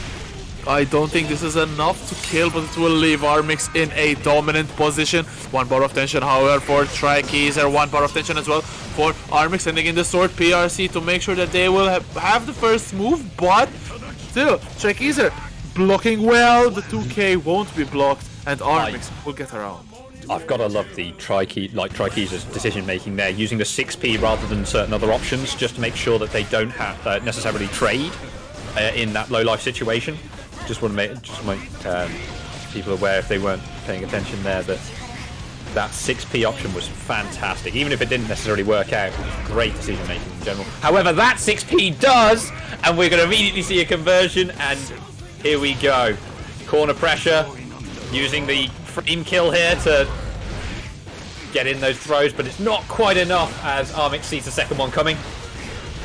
And we've got an immediate reversal of fortunes. Armix starting to go on the offensive now, using those big buttons to just hold off that neutral game from R3KTZU.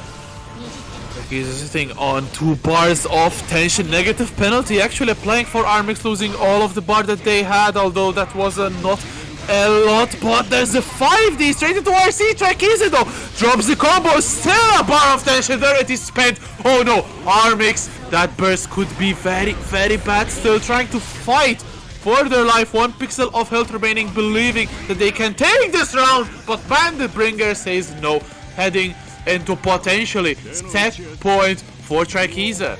R3KTZU 2 for 2 on those Bandit Bringers. Absolutely fantastic play from R3KTZU there. Alright. And we're seeing a beautiful conversion off of that 6S there.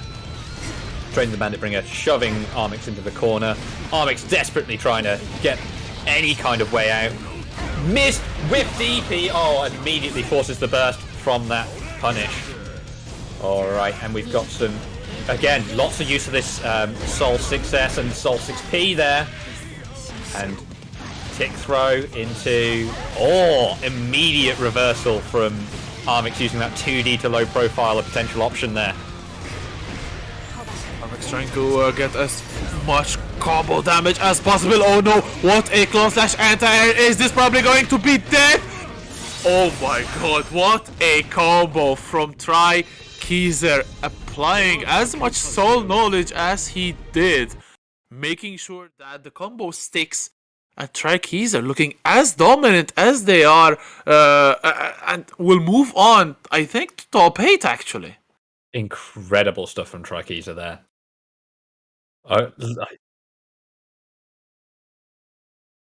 my goodness, right.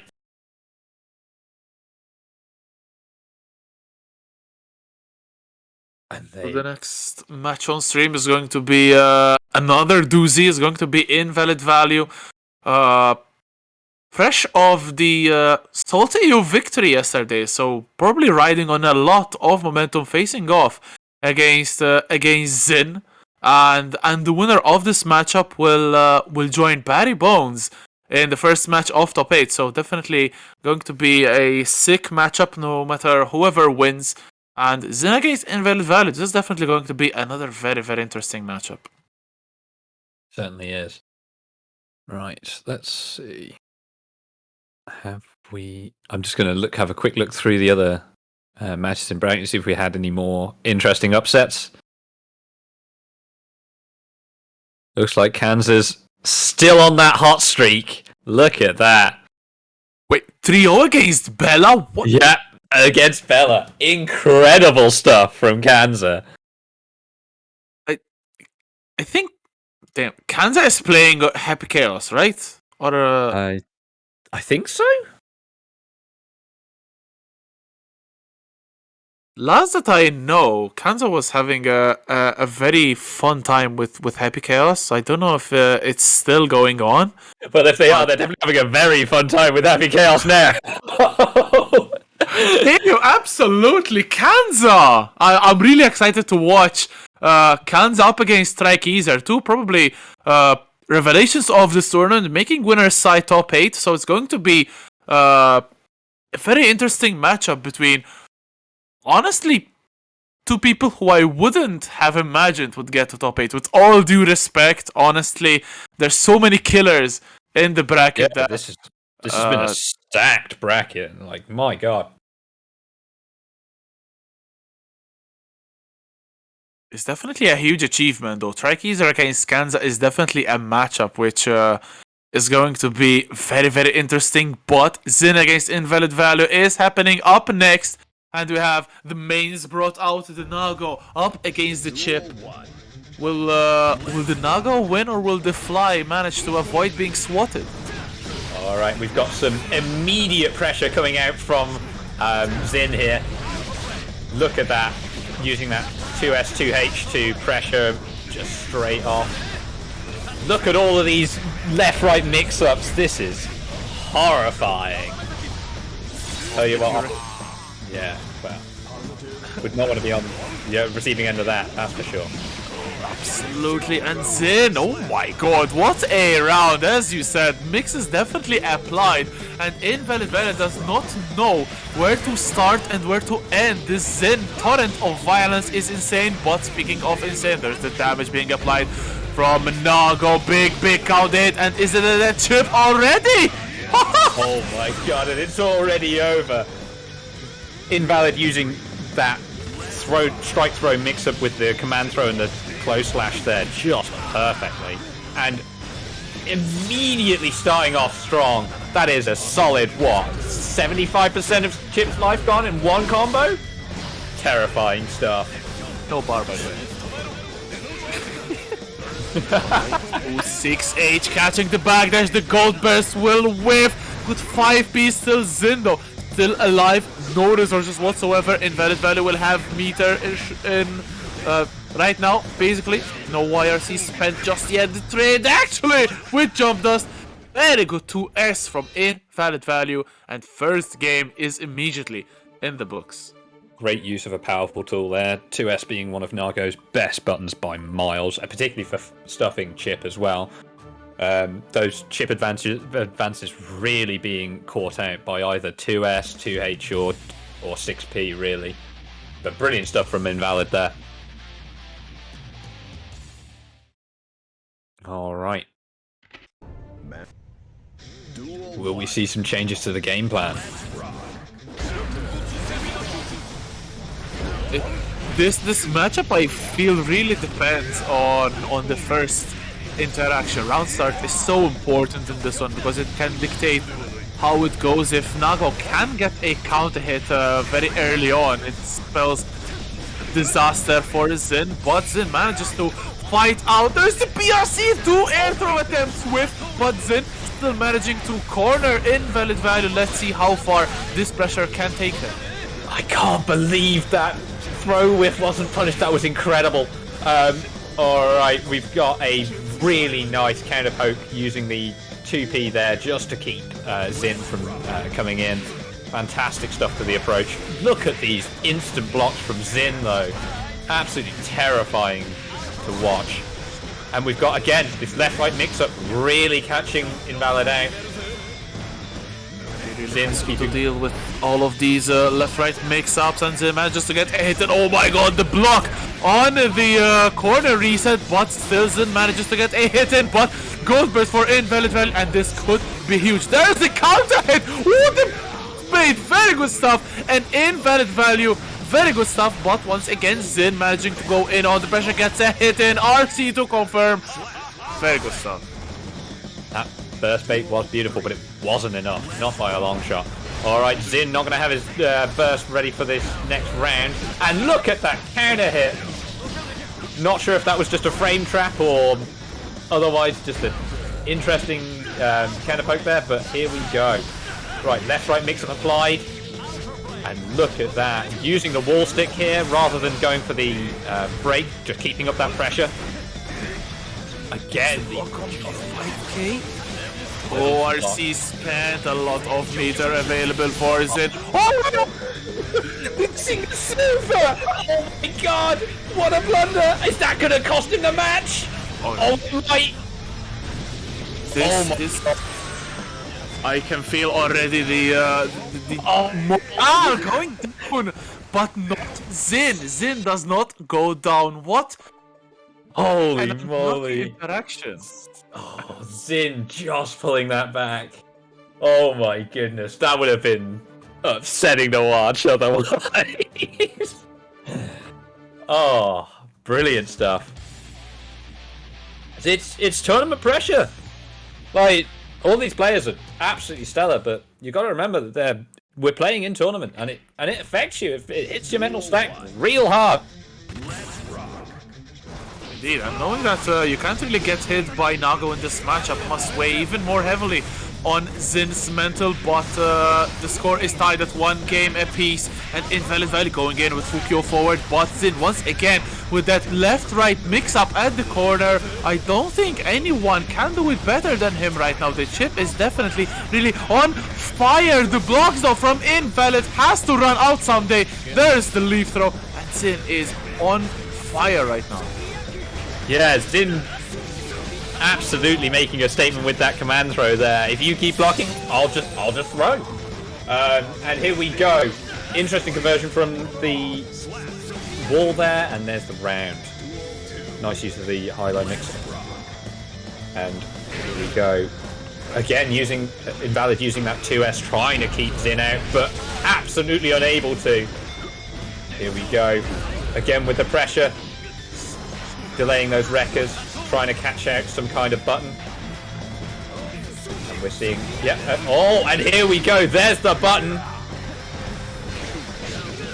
In the clone, ooh, trying to get that 5k to convert, but a little bit too far out. Shuriken coming in from Zin, couple of trades, definitely Zin getting the worst, and now YRC from Invalid sealing back the turn, but good walk back from Zin, but still 5k from Invalid. The chip damage really, Oh my god! Oh my god! He tried to beat the burst from the blood rage, and it just didn't come out. Oh my god! Zin must be kicking himself. Absolutely, but it was a little bit too greedy, perhaps. For the chip player could have closed it out with a throw, but everyone is obviously very good in hindsight. What a burst bait from Invalid Valley, still sitting on that 100-meter. Earned with that gold burst, and now no conversion. YRC getting more and more pressure. Zin with that shuriken, oh my goodness. Zin faking out the double jump into Alpha Blade get out there. Making again yet another statement with that shuriken, and all that blood meter getting ever so close. Almost causing Invalid far more stress than they need to have in their life. And look at these mix-ups again with the left-right. And look at that conversion. Is that going to kill? Oh, that's going to kill, right? Beautiful. Zin, what a round. Absolutely from the brink of death, bringing it back and getting the lead in the set as well. Invalid Value looked really, really good, especially sitting on 100-meter with that massive life lead, but Zin working really, really hard to get that round back, and the work definitely prevailed. And Zin now looking to get the next game and ascend into winners semifinals, where they meet up with Barry Bones if they win. All right. Here we go. Again, using that 2S, trying to catch out these approaches from Zin, but it's still not working out. Zin so ready for this 2S effective like space control here, but not quite ready for that one. Here we go again with the shuriken, faking out these approaches, just making sure to keep Invalid guessing. All of the stacked pressure.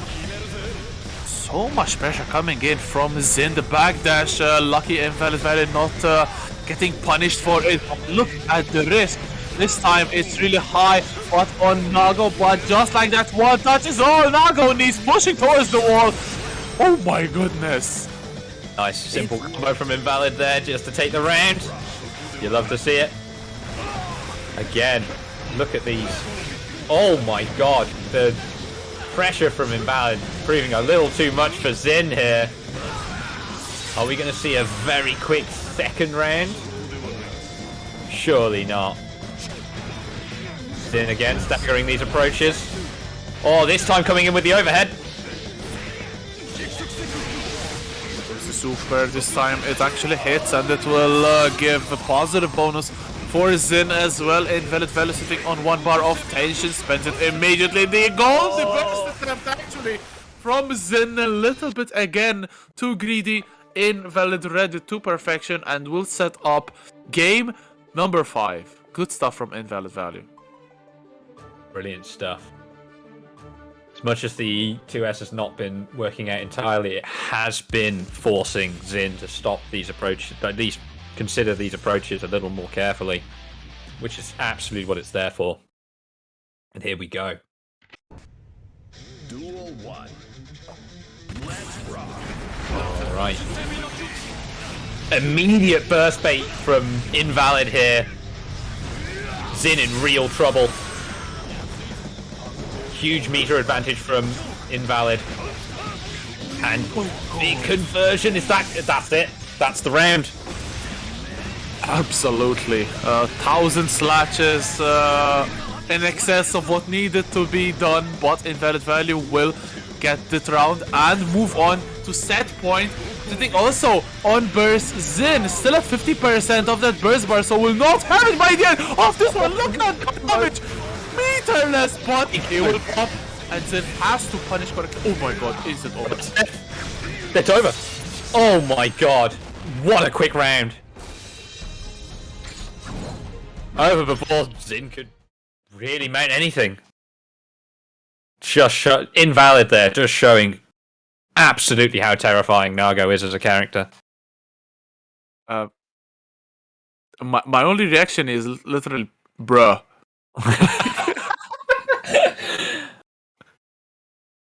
Yeah, Barry in chat echoes the feeling of probably anyone who saw that round. That round was just Nago violence, honestly. I think we're getting the quick ad break now.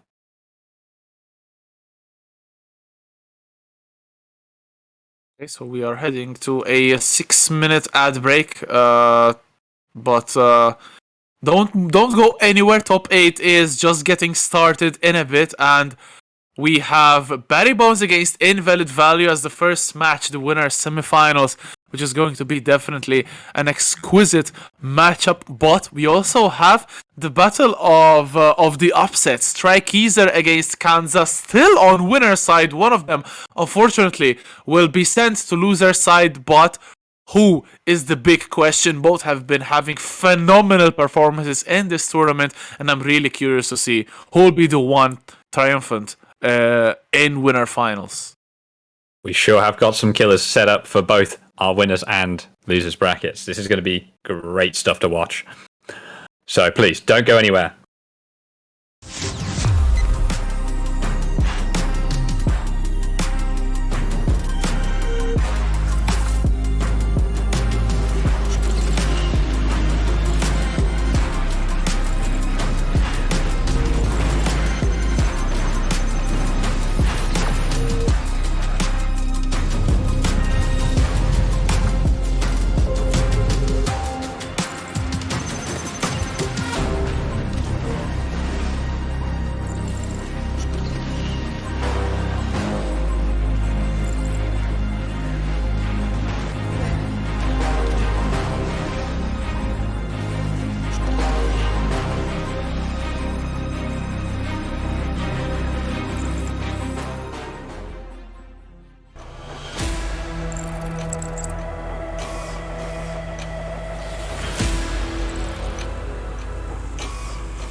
change. I'm a clown that don't have shades. My password is out of there. Out of the box.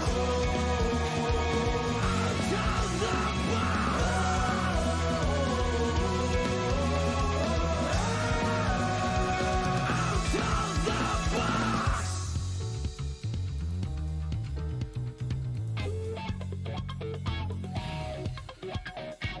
happiness is your plenty, it will still come out alright. There is a conviction, but is it so? I walk this path every day, but somehow there is a world out there yet to be discovered.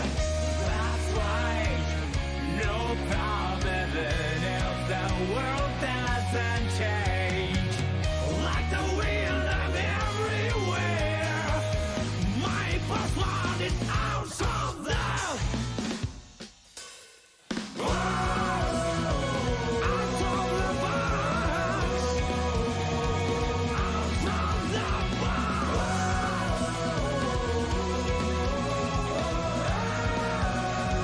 Out of the box.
Don't call me out, who can say that? I can hold on today again. I think don't call me out, who can say that? People are all different, so are the monsters.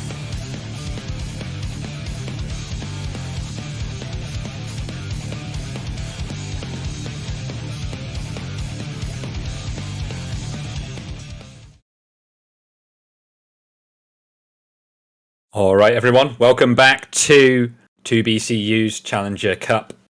We're in the qualifiers and we're now in top 8. It's going to be great stuff. We've got some real killers up now. Indeed, and it's going to be an incredible slugfest to ensure qualification the third week of these qualifiers. Obviously, everyone wants to insert their name into the qualified list, but fret not if you aren't able to win a tournament outright. You can still earn points by placing in top 8, and obviously then the leaderboard will dictate whoever will proceed towards the final 8, which will happen after these qualifier events obviously are finished. But speaking of these events, there's an insane amount of talent in losers bracket, and unfortunately we're only going to have 4 players qualify out of these players. We have Armix, who has been sent out by MZA. So we have an Eno coming up in loser side, as well as Bella, who has defeated Zatovan in order to qualify for top 8. There's also Albur against Mystic Smash playing right now for one of the last spots in loser side top 8, and concluding with Zin against Bumano. Your own Bumano for the last spot. My favourite to win there. Come on, Bumano, I believe in you. All right. And who have we got up next? I believe you have Barry against Invalid Valley, or is that R3KTZU? Yes. Okay.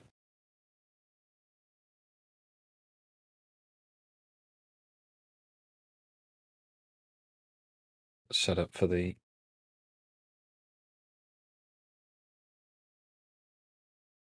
matches, and let's see.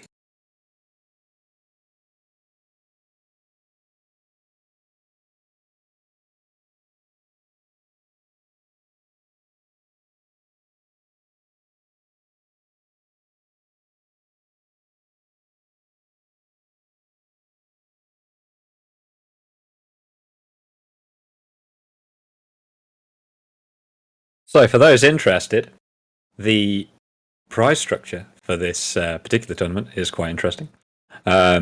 We have, I believe, Discord's back up. I can actually do this from somewhere other than memory. Fantastic. Where's the prize pool here? What was the total amount in prizes? I believe it was something absolutely staggering, as I recall, from all 3 of our...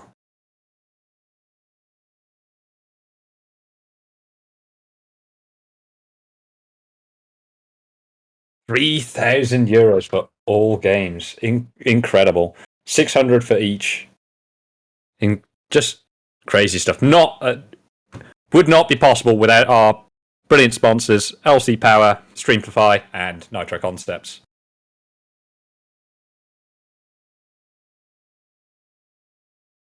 Yeah, definitely a huge shout out to our sponsors. Definitely, we wouldn't be here without them.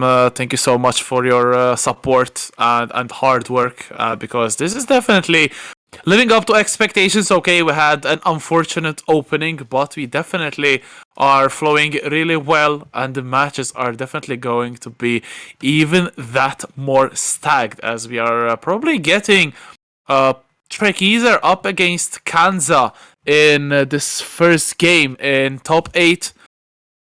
And I'm really curious to see this is the battle which we have long been waiting for. These are the 2 standout players of today's tournament, and it's so hard to tell who will take it, especially when we have Kanza, who I don't believe has had such a performance in tournament with Happy Chaos before. Let's see if R3KTZU knows how to deal with the gunshots that I'm sure Kanza will just go ham with.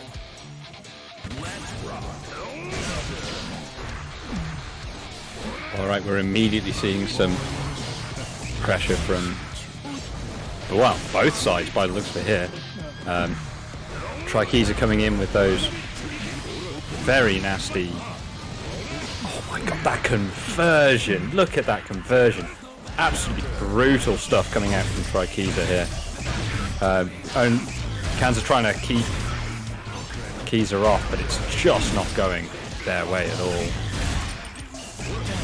Here we go, however, zoning them out, keeping them off entirely, using that, immediately dumping that meter, trying to get a bit more damage out, using that super focus there, just making sure they've got all their resources topped up. Oh, what a 6H coming out of nowhere, and R3KTZU steals a round which was heading towards the Kanza, but there's a big counter hit into more damage and applying the curse. This is good for Kanza, who can apply a lot of zoning, especially with the reticle, which will auto-aim immediately with the curse. And sending out a lot of gunshots, and R3KTZU trying to get in, but gets countered again. The burst is spent, but the jump in is successful. All right, we're seeing yet more pressure coming out from, well, again, the pressure being stopped by Kanza, and oh my goodness.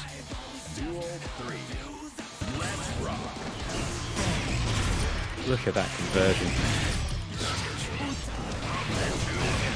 Kanza starting off fantastically this third round, going backwards now though, backpedaling, trying to create some distance. Beautiful throw tech, setting up the curse once again, but there's the close slash coming in. Oh, the DP, no punish, unfortunate for Kanza, who is still going forward aggressively with this happy chaos, trying to get something going, getting those gunshots off, and R3KTZU are not really able to do anything now. Oh my god, look at that DP. We're seeing some fantastic defensive play from both players here. Oh, the whiffed 5H. Oh my goodness. And then covering it with the bandit revolver there. Look at that mix-up. Kanza managing to defend against all of that. Absolutely incredible stuff. And look at that. Taking it back with the challenge. Beautiful defensive play there. Beautiful indeed, and definitely Kanza starting off this this winners semifinals very strongly. Will the Happy Chaos actually be triumphant all the way, or will R3KTZU manage to do some adaptations? We've got some great defensive play coming out from Kanza here. Honestly, just incredible defensive play. You just love to see it. And oh my god, look at that immediate aggression. And again, the great challenge from Kanza, showing off that just insane defensive play. I wonder if this is what's been getting Kanza out of the Kanza through all of these matches before. Just brutal stuff. As we realize the damage which has been sent forward, Kanza sitting on a massive life lead, and R3KTZU are trying to close the distance. Burst immediate from Kanza to send Soul back to full screen. Beautiful PRC, no OTG available, but the chip damage, one single gunshot can do it. Not even a gunshot, gets a kick, and Kanza getting another round. At 2K, you gotta look out for it. You gotta look out for that little stanky leg.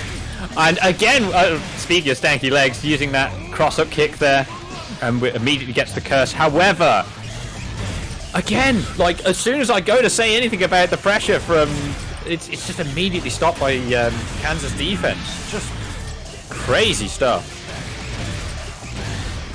Damage more and more applied. No super to break the wall, so has to use that 6S, and very low on life. R3KTZU trying to get something going. Kanza really rolling in with the punches. Run up throw is the answer to break R3KTZU's defense, and 2-0 for Kanza, who is really bossing it around. R3KTZU are helpless at the moment. Alright.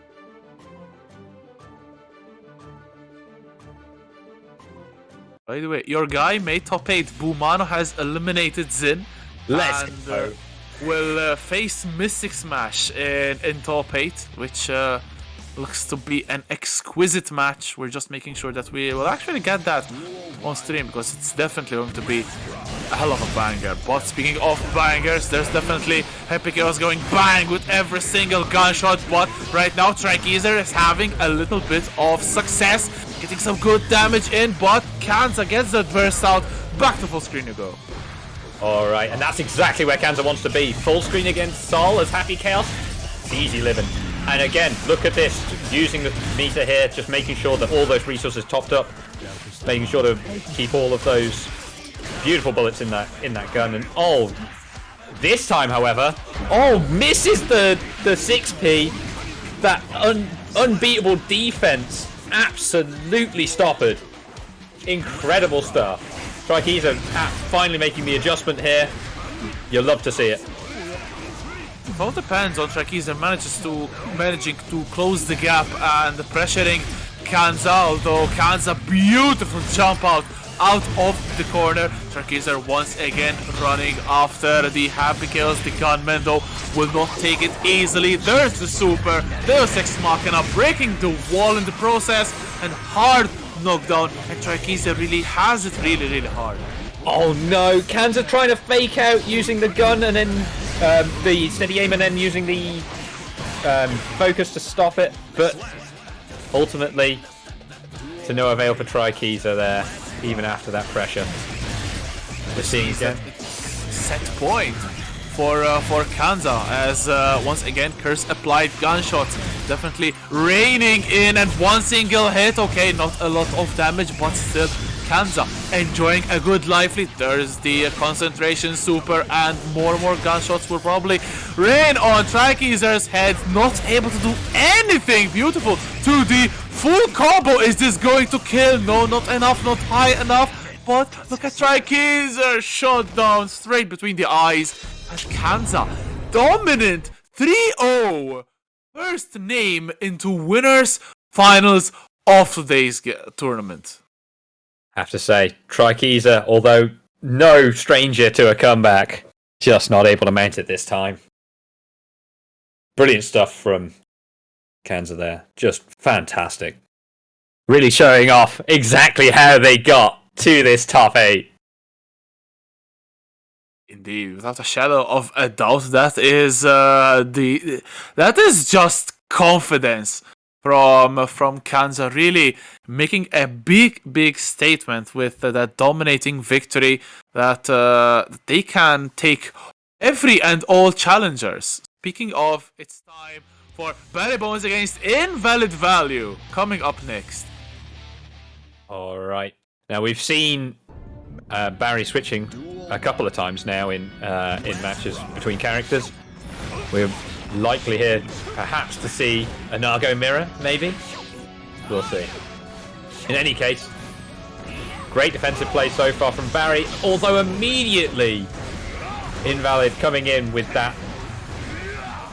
Well, the Beyblade pressure is definitely something to be feared there. Absolutely, as also resistance pressure is not something to take lightly, especially in this matchup where Nago does not have a dash or an air dash, which makes it really hard for Nago to navigate. But once he closes the distance, he can be such a scare for Barry Bones. But this could be huge. There's the time stop combo straight into wall break, but still Invalid Value not dead. Barry finally landing that time stop combo. You love to see it. And we've got a lot of these attempts at like bar slashes, overall like long range pokes just being stuffed out by Barry. Beautiful play. And here we go. Immediately punishes the 2H there with the Beyblade. Although after the forced burst, oh my god, speaking of bursts, that baited burst there, terrifying stuff. What? There's a big counter hit from Barry Bones. He really needs to make this count as one single close range touch from Nago could diminish the life bar of Barry Bones. But beautiful one vision combo, a little too late on the confirmation, and Invalid Value can thank the lucky stars that they will live another day. But beautiful FD from Barry Bones, one single touch can take it. There's the whiffed 5H from Invalid Value, a little too hopeful perhaps. And Barry will comfortably take it with the Ranson. Game number 1 going to Barry Bones. I have to wonder whether or not that time stop there was meant to be a setup, because he went for the command throw. He didn't go for the projectile there. So I wonder if that was on purpose, that whiff. I think Barry's up to some sneaky stuff in this match. I can see that. As game number 2 is loading in. Will we see something different, or will we see Barry Bones triumphant once again? Going forward, Invalid Value this time managing to close the distance very efficiently. Burst is baited as well. Look at the damage! No way. Surely this doesn't kill, right? Come on, Daisuke, please. Oh, he lives on a sliver. Can he mount the comeback from here? Aggressive burst from Invalid. Immediately Oh, look at that reversal of positions and And the clone will take it. No DODs today for Invalid Value, but it's definitely a huge chunk of damage as the distance is caused once again. The Fukyo forward into throw, and Invalid is in Barry Bones' face. Big counter on that 6H. No OTG. Weirdly enough, and Barry's still trying to fight it out and managing to come out of the corner. Yeah, look at the way that Barry's moving as well. Like every time that Invalid tries any kind of fails any kind of pressure, Barry's immediately moving from mid screen to fast, to end of the screen. Just every time. Brilliant stuff. Really good use of spacing there. Just using those little hops just to get out of there. Knowing that Invalid has to make a hard commit in order to effectively get in. Great tactical play, but not enough. As that 5H catches the button there. Oh my god, the extended hurt box from Barry Bones actually hurting Axel really hard. That 5H from Nago, just insane button. And we are tied at 1 game apiece. Great stuff. You love to see it. Beautiful. Just fantastic players all round in this top 8. All right, here we go. Again, using that jump S, bane of my existence. That move, and here we go. Using those projectiles, keeping out Invalid. By the Renton, and Barry doing work right now. Has meter but does not opt to go for one vision combo.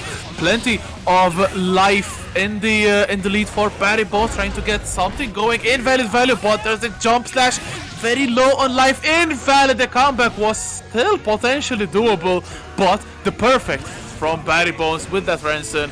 And Barry playing a little bit more defensive at these round starts, being very careful not to risk getting a repeat of what happened then. There's the burst, not baited this time. And Barry once again off to the zoning. Oh, here we go. And what looked like was a burst bait attempt there, not quite working out for Barry. And we've got again that use of that 2H and the projectile just keeping out Invalid. Knowing that that jump attempt is just a little bit longer than. And oh my god, the blood rage there, just not at all anything that Invalid wants to see. He's going to have to play this so aggressively to get anywhere. Are we going to see another one? Oh. Killed before even popping into Blood Rage, and Barry will go into the lead in this set. 2-1, a comfortable couple of rounds from the Brit, but Invalid is still fighting. And I can definitely see Invalid Value bringing it back. But Barry is looking really confident on the Axel, so it's a big ask, honestly, of the Nago player, especially with Barry really looking very comfortable. Yeah, Barry just playing this. I mean, from what I've heard from various Nago players, this is not a fun matchup on the Nago player's side. So unsurprising to see Barry staying on Axel in this particular matchup. Look at that 6P though, brilliant stuff from Invalid, catching out that JS, which has that very much extended hitbox. And here we go, 2H counter hit, and are we going to see? Yes, again, another time stop combo.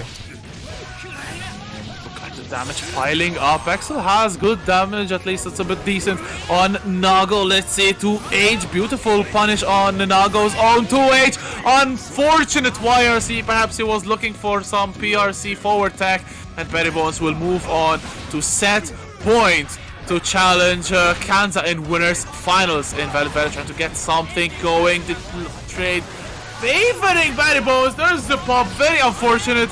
And look at the life just dissipating from Nago. Oh my god, a command throw comes out, and that is the round immediately afterwards. Didn't even have time to burst. Brutal stuff. Yeah. Alright. Barry Bones showing a very strong game there. Very strong indeed. Absolutely. Sick stuff from Barry Bones, who will be the second name in winners finals. He will challenge Kanza for that spot in winners side grand finals, and that means that we will have a British affair in that matchup. Barry Bones and Kanza, two very proud Brits, I have to hope. But descending into loser side, we have an amazing couple of matches. Indeed, we have MZA going up against Bella, so it's going to be Eno against May, and then followed by Mystic Smash against Boomana. So it's going to be perhaps a small runback of Strive Cup finals between the UK and Saudi, between the captain of Team UK, Mystic Smash, up against Boomano, who is a very solid Potemkin player, and also you seem to be a fan of Boomano. Yeah, I am a big fan of anyone who is willing to play my favorite boy. It's just that simple, really. But yeah, God, I'm excited. Here we go. All right, we've already got one in the room. That is And here we go. MZA, Bella joining in coming as in. well. About to see some fantastic Guilty Gear here, folks.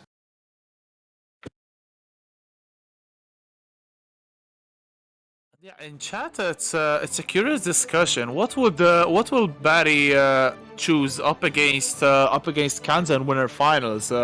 Because Axel is probably a losing matchup, but I wouldn't say Leo is that much better than Axel. Okay, perhaps a little better than the Axel, but still, would Leo win against Happy Chaos? Yeah, I mean, well... Oh, have we got the match starting? Oh, not quite.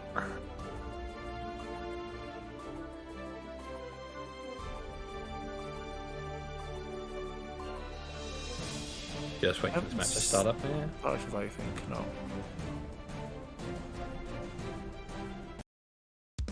And here we go. MZA versus Bella.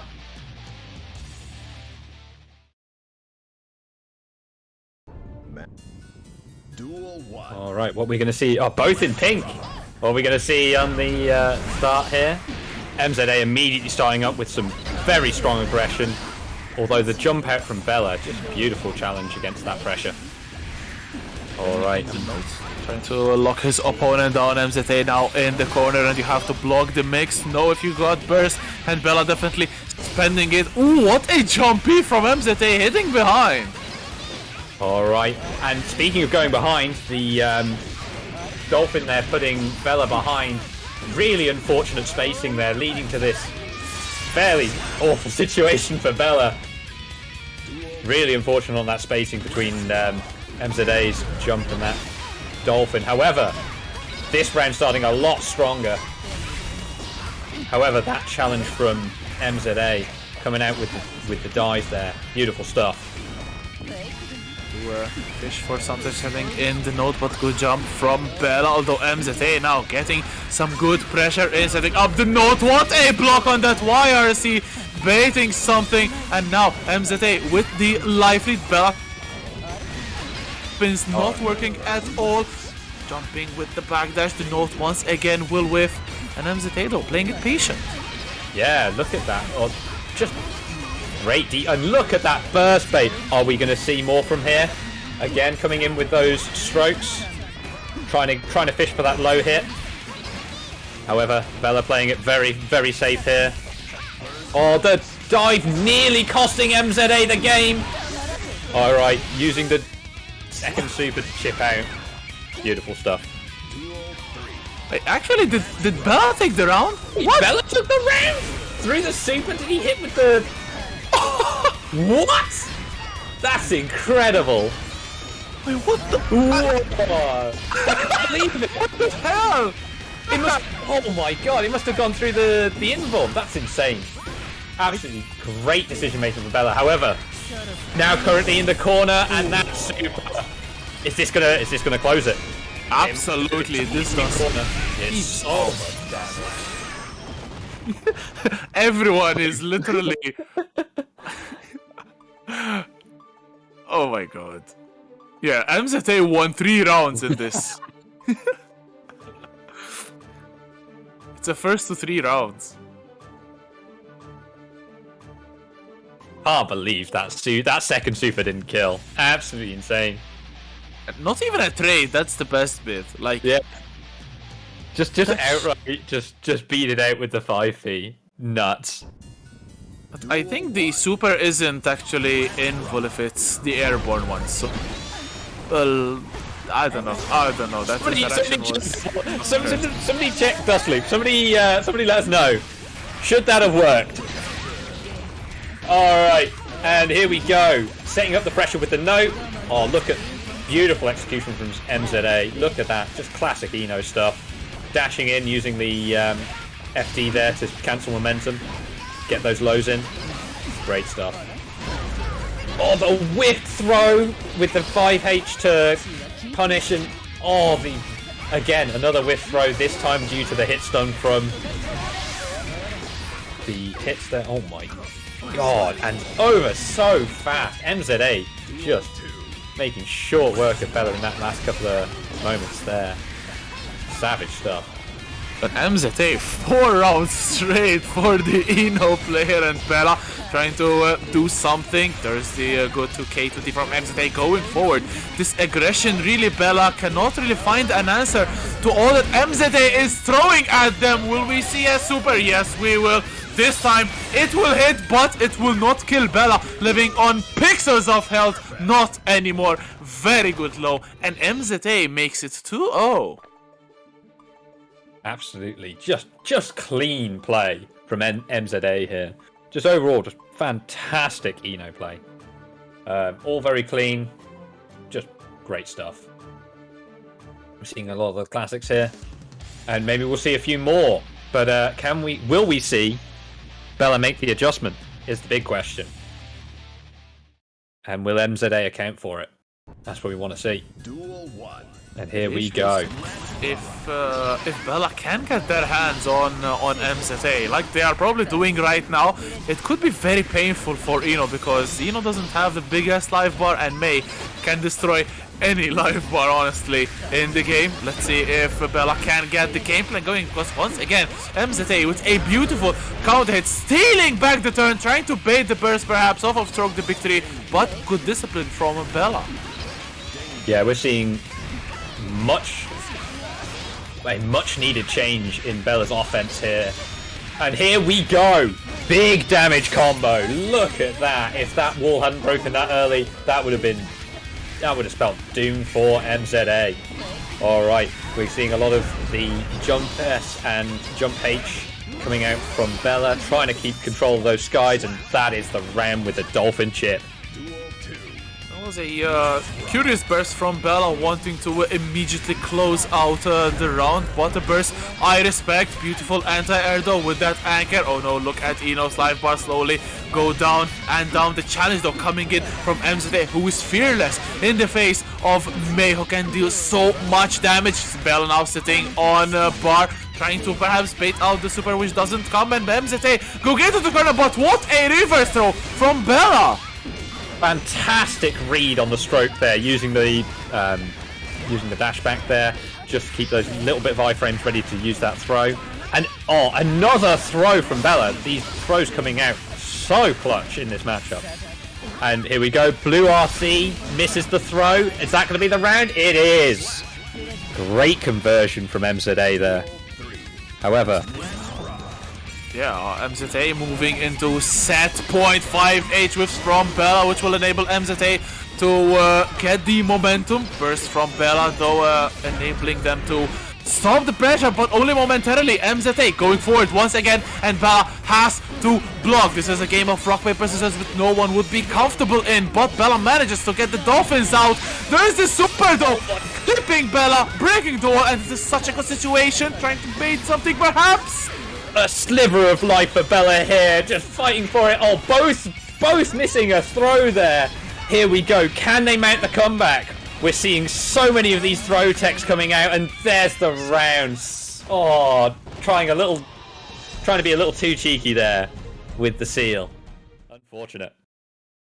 Oh, I respect the attempt of Bella trying to lock his opponent down, but MZA, beautiful call out with that wake up BRC and able to just finish off while May is still mid animation. Very good stuff. And MZA will move on the bracket. Incredible showing. Was that a 3-0 actually? That was. Brutal stuff. Not sure if that was an input error or just a poor decision, but one way or another, you hate to see it.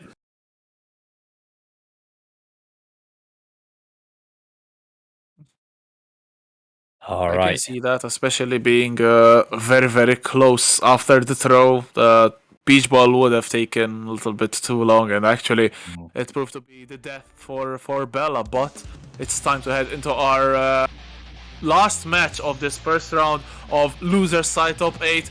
Mystic here we Smash go. going with the patented Axel up against Bumano with the Potemkin. My favourite. Come on, Bumano. I am going to be entirely biased for this entire commentary. Oh.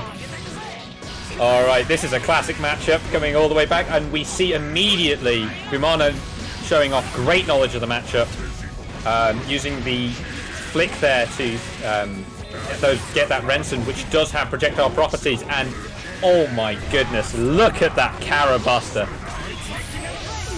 Wake up super though from Mystic Smash, stuffing out the Garuda at the first attempt. Bumano though sitting on the meter. Will he expend it? There it is, Garuda once again, and Mystic Smash locked in the corner. Forward Mega Fist trying to get something going. 5D, what a block from Mystic Smash, but you cannot block the Potemkin Buster. Bumano getting 2 grabs in one single round, and that definitely breaks Axel's back so hard. Incredible stuff. Axel, of course, made of something akin to paper there. And we've got Axel using my least favourite move in the game, that JS, to great effect. I'm sure Bumano is feeling a lot more pain than I am, and I'm just looking at this.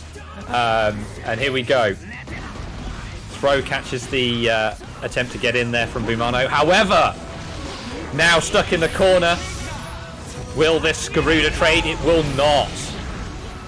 Another wake up super. Mystic Smash definitely giving a sign that they are not afraid to challenge the Garuda. Bumano can this kill? No, but look at the damage. Mystic Smash getting underneath the insane damage from Bumano. Ooh, the 6P, very good gold burst from Mystic for the Commentators. It's a beautiful reaction though from Bumano. 6P's the sickle, and the Potemkin will get the very first game. Fantastic awareness from Bumano there. Great stuff getting the 6P on that JS. A classic counter to that situation. Works all the way back in Plus R as far as I'm aware. Great stuff.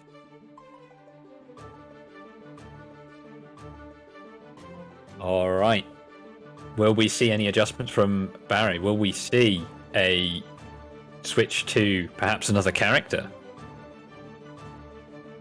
Oh, doesn't seem that way.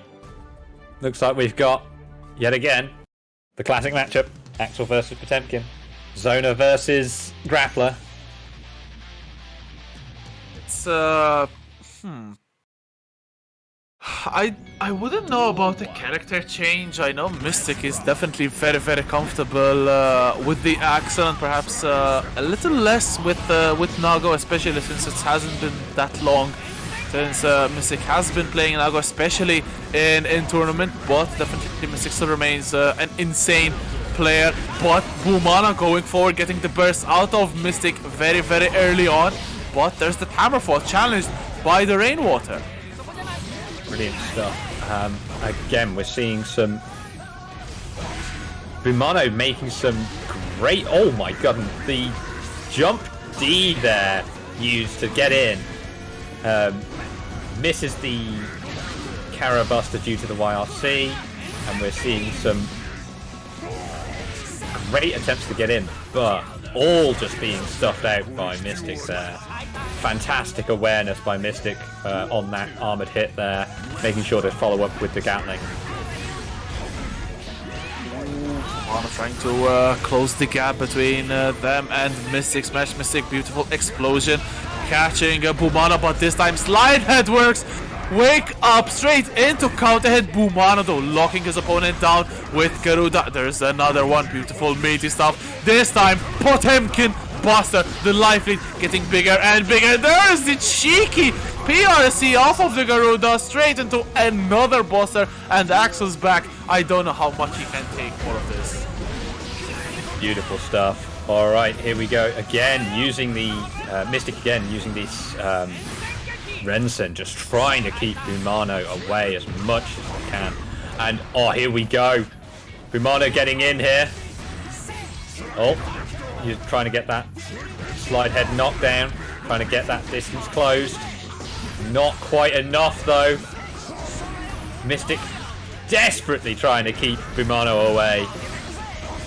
Absolutely, and no one can blame the Englishman, because look at this one single touch, but there's the wake up super from Mystic. There's the third one, and that's 3-4-3 on hits. Going for the close slash, trying to catch the jump in. Double jump from Bumano, going forward burst to keep Axel in the corner. Oh, Potemkin Buster, this is where it starts. Can he keep Axel under lockdown? Oh, baited! The Sickle Storm will hit punish. Of course he can. Another Potemkin Buster for your troubles, and Bumano makes it 2 games against 0 from Mystic Smash. Beautiful stuff.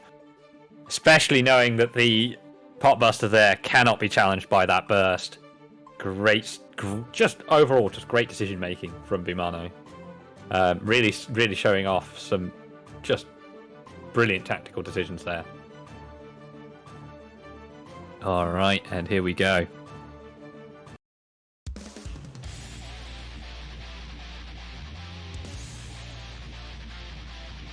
Round 3. Final game of the set between Mystic Smash and Bumano. Will Mystic mount a reaction, or will Bumano just take it arguably comfortably, because Mystic has definitely been putting up a fight, but Bumano has played insanely well. Going forward now, there's the Hammerfall, big punish from Mystic, ending up to the Rensen, but beautiful flick off of the explosion, and we are now back again in the close distance. Burst spent by Bumano. Mystic trying to create some separation. Yeah, we're seeing some maybe overextensions here from Bumano trying to get in. However, the throw coming out, putting Bumano in an almost good position, and up until that reversal. That time stop still on deck. Perhaps a missed time stop input there with that 6P, not sure. Here we go, jump D into the 6K flick frame trap, not quite working out, and there's the round. Mystic taking it barely handily there. The slide head coming in, there's the flick into the explosion once again, and there's the counter hit from Bumano into Garuda, and now you are under the mix from Bumano. But what a challenge from Mystic, beautiful 5K, creating some valuable separation. Jump dust will whip. Oh my god, the jump K from Mystic Smash straight into Rensen. No flick this time. Going forward, Garuda once again locking Mystic Smash down. And this is such a scary situation. Look at the life, really low for Mystic. Mystic, I was about to say, potentially going to mount a comeback, but caught out by that perfectly spaced Garuda there. And here we go. Mystic down a burst, although likely to get it back by the end of this round. As it is, making some really good defensive decisions here. Making it very difficult for Bumano to take any kind of space at all. Using that 5K just to convert into any kind of distance against Bumano. Catches the slide head attempt with the Rensen. There's the Hammerfall going in. Oh, counter hit on the flick, and this is where it gets ugly. But oh my god, the snail clipping Bumano. Mystic, I think, went trying to go for a burst bait. Whoa! Got the challenge with that 2K. Nothing out, anything coming out of Bumano. Mystic Smash will live to fight another game, and it's 2-1. Still, once again, the advantage for Bumano. but Mystic surely not wanting to fall anytime soon. And very good stuff. Mystic gets a game in. Bumano there getting caught out trying to do the JH into Karabuster there. A classic Potemkin maneuver, if ever there was one. Is the score 2-1 or 2-2? Yeah, 1-2. Should be 1-2, yeah. 2-1 for Bumano. I was going to say, it just should be 1, yeah. 2-1 in Bumano's favour. And here we go.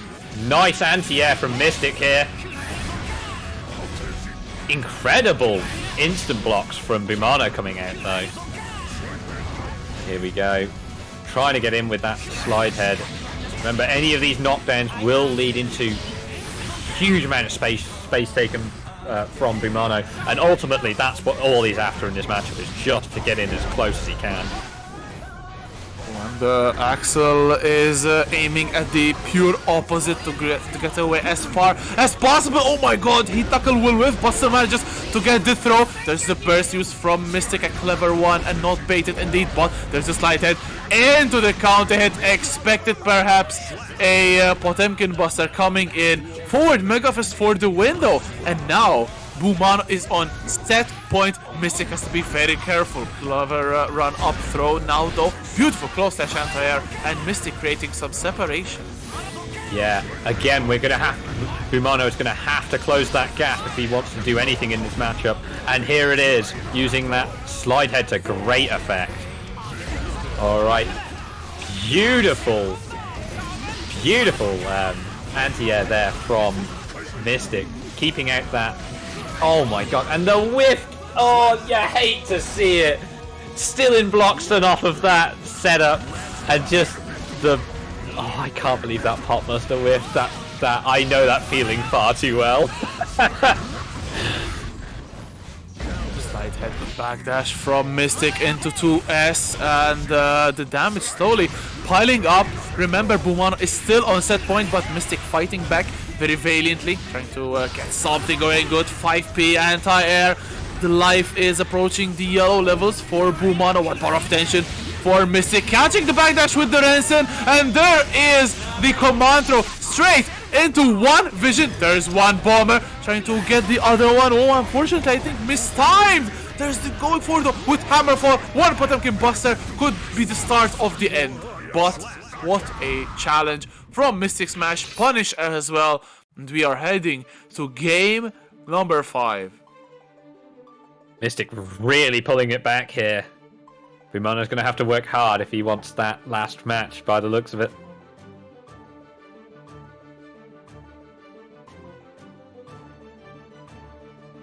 Alright, here we go. Final match.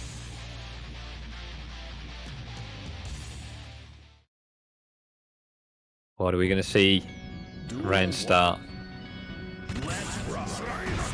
Immediate aggression from Bumano here. Throwing out these slide heads willy-nilly, just trying to catch any kind of action. Nothing working out though. Mystic throws out just about every counter for it. Alright, seeing some great movement forward from Bumano. Again, being caught out as soon as he makes any of these attempts. Mystic playing just a fantastic defensive game here. Managing to stay out of range from Bumano, going for the burst save combo as well. 1 bar of tension will mean that Bumano will go in with Hammerfall. There's the Potemkin Buster, and the life lead will slowly begin to get chipped off. There's the flick in the corner, jump in, but once again the Axel 2K, definitely one of the best normals that Axel has. Not the best, arguably, but still going in, jump dust, and it is now actually set point for Mystic Smash this time, as Bumano trying to go in. Mystic with the Rensen creating even more separation, however. Alright, we're seeing a real reversal of fortunes by Mystic here, and oh my god, the burst bait! Look at this Axel combo, incredible stuff. Alright, Bumano's down a burst, but he still has that meter, spends it immediately trying to catch out Mystic in the air there. Is that going to be it? It is. Great play from Mystic. What a flawless reverse sweep from Mystic Smash, being down 2 games and winning 3 back-to-back. Some amazing adaptations have been going on. Mystic definitely proving why he is one of the best in the in EMEA.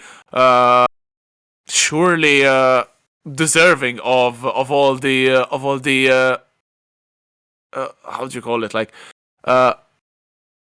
all the compliments that people give them, because surely one of the best in the region. As I said, I really admire Mystic, honestly. Fantastic player, but I've shout outs to my boy Bumano, playing his heart out there. Incredible stuff. All right, again we're pretty in pink. MZA versus Invalid. Immediately we're seeing early bursts here. Great stuff. Pink probably could be a node to Women's Day being today, so good stuff from these players, really cherishing it. And this time though, MZA really cherishing the mix. Oh, going for the Commandro. I think this is going to kill. This hurts so badly. Even Nago Gods aren't able to tank that. Oh, they are actually! I lied! Brutal stuff. Although Invalid survived, it really wasn't a good life. Alright, see how this one turns out. Okay, oh, great use of that 6p. And here we go, what's the mix? Just using that 2H, trying to catch out any buttons here. And fantastic conversion from Invalid. It's gonna be super. This is going to hurt so badly. Look at the red increasing and even more. This will guarantee also a hard knockdown. MZA though sitting on burst. Will he pay the super? No, going for the low, but that Bloodgate slowly rising, but not enough to let it pop, because Invalid Valor closes out the round, heading into duel number 3. Of course. Blood Rage can't pop if your opponent's dead. And here we go. Immediate gold burst coming out. We've got 100 meter on deck, already 50 spent just to keep up that pressure. Keeping Invalid on lockdown here. And here we go. Making the decision, an active decision to break the wall there, notably.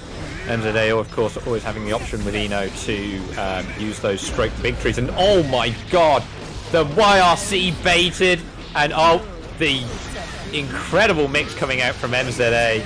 Again, baiting more and more defensive options each time. Beautiful stuff. And MZA gets game number 1. An incredible couple of baits in that ending of the round, baiting the YRC, baiting the burst just to get the finishing blow, and excellent stuff from MZA, who is really on a roll right now. I feel they eliminated Bella with a dominating 3-0. Is another 3-0 on the cards for MZA. Invalid is a very tough customer with an insane character who can dish out enormous amounts of damage, but MZA can definitely bring the fight. And here we go. Immediately we're seeing, this time, a successful burst from Invalid, choosing a fairly safe point at which to throw that out. And MZA just absolutely putting the pressure on. Hard knockdown from the super after the wall break, and that is the round. Savaged. Alright, we're getting a good counter hit MZA. Oh, go on, sorry. I was about to say, we're seeing some interesting defensive options from Invalid here, just all not working out whatsoever. Wall slop tech again, another command throw. I'm not going to dictate whether this one kills or not. However, Nago's life is very low. There it is. This time it kills, and MZA 2-0 in the lead. Incredible performance from the representative from the UAE. A really incredibly strong showing, but obviously Invalid value not out of it just yet. And I'm sure that they will bring on the pain. MZA better be ready for some incredibly Nago offensive rounds. Alright, and here we go. What do our Pink Contenders have in store for us on round start. We've got immediate aggression coming out from Invalid, stuffed out by MZA's fairly interesting air game there. Alright, we've got some great pressure coming out from MZA, keeping Invalid in check, using those dash up JS there just to keep Invalid in place, and there's the super to get the hard knockdown. Just classic Eno play. Beautiful stuff. Very clean. So clean from MZA, really showing no sign of any gaps within their offense going in forward. But there's a single gap, and Invalid proving me wrong once again, and bursting into offense. MZA into the corner, throwing the attempt at 5D from Invalid Value, and MZA now can do some damage, but again another back from Invalid Value. 6 stage for the wall 6 stage for the wall break, and MZA in some trouble. Alright, 6P coming out from Invalid, great defensive option, and that's the round. Right. And again, MZA avoiding these Beyblade attempts just immediately with their air game. So, just such good play. So many good, predictions made here. It's fantastic to watch. Going for the triple slash, and look at the risk slowly rising. It's blinking red. One single hit will blow up Eno, but MZA really ballsy, going in for the dive kick into jumping low. The burst is baited once again, and MZA really in his opponent's head, getting the knockdown once again, setting up the note, catching the backdash in the process as well. No super, keeping the bar for the next round, and it is really tough for Invalid Valid. The just evades the super. The whiffed super, and here we go. Command grab is huge for Invalid here. Are we going to see more? So much aggression. YRC comes out, trying to keep Invalid off. All right, here we go. The mix, the oh my god, look at that. The front back mix there, just absolutely too much for Invalid, and MZA takes it. Great stuff. Incredible performance after the 3-0 against Bella. Another 3-0 against Invalid Value. Some incredible Eno gameplay being shown from the United Arab Emirates representative. I have to note, Invalid Value managed to hit 2S, but couldn't really get in the range for 5H. And he was on almost 1 to 0 blood bars, and that really dictates how much balancing that blood gauge between 2 bars and it being full can do so much difference in a game that would have definitely been the round for Invalid Value and could have been the start of a famous comeback. Nothing doing, however, MZA managing to get the win under lock, and will be waiting in loser semifinals for the winner of our next match, which is R3KTZU up against Mystic Smash. Alright. R3KTZU having shown off a number of times on stream so far. Are we going to see some great aggressive gameplay and fantastic conversions, or will Mystic Smash be able to just keep this Sol out entirely? Let's find out. We've got interesting aggressive play from R3KTZU there. Very, very patient given the situation. Taking a few hits trying to get in, and oh no. Entirely locked out by that Rensen. And we'll see if R3KTZU can manage to do something. The run up unchallenged by Mystic, but once again, oh beautiful just block going in towards the corner and trying to lock Mystic, but I think Mystic is quite comfortable with the back towards the corner. Interesting trade favoring the Axel player, but going forward, R3KTZU spending all the resources, still waiting on burst, and would be clever not to use it right now. 2S going to 5P into throw, and R3KTZU now has secured the distance. Burst will not be used from Mystic. Oh, that missed burst bait. just incredible discipline from Mystic there, and there is the round. Absolutely incredible discipline from Mystic. I'm sure many Axel players would have felt far too pressured to hit something trying to get out of that. And here we go. Anti-air leads into big damage for Mystic. And there's the burst forced out by R3KTZU. Good 6p from Mystic, who has a good life lead in the situation, but R3KTZU only needs one single hit, and that life lead will be basically even. Going in though to risk a little bit too high. Good jumping, but not managing to get a hit in. Mystic sitting on 1 bar of tension. So does R3KTZU. Oh, the wake up super. Mystic has been having too much fun with this, and it hits again. And Mystic takes the very first game. Great play from Mystic there. Just so much discipline and just such good defensive play. KTZU really having a hard time getting anywhere close to Mystic. Just great. Alright. Let's see if R3KTZU can make the adjustment. See whether or not they can actually get in on Mystic on this round.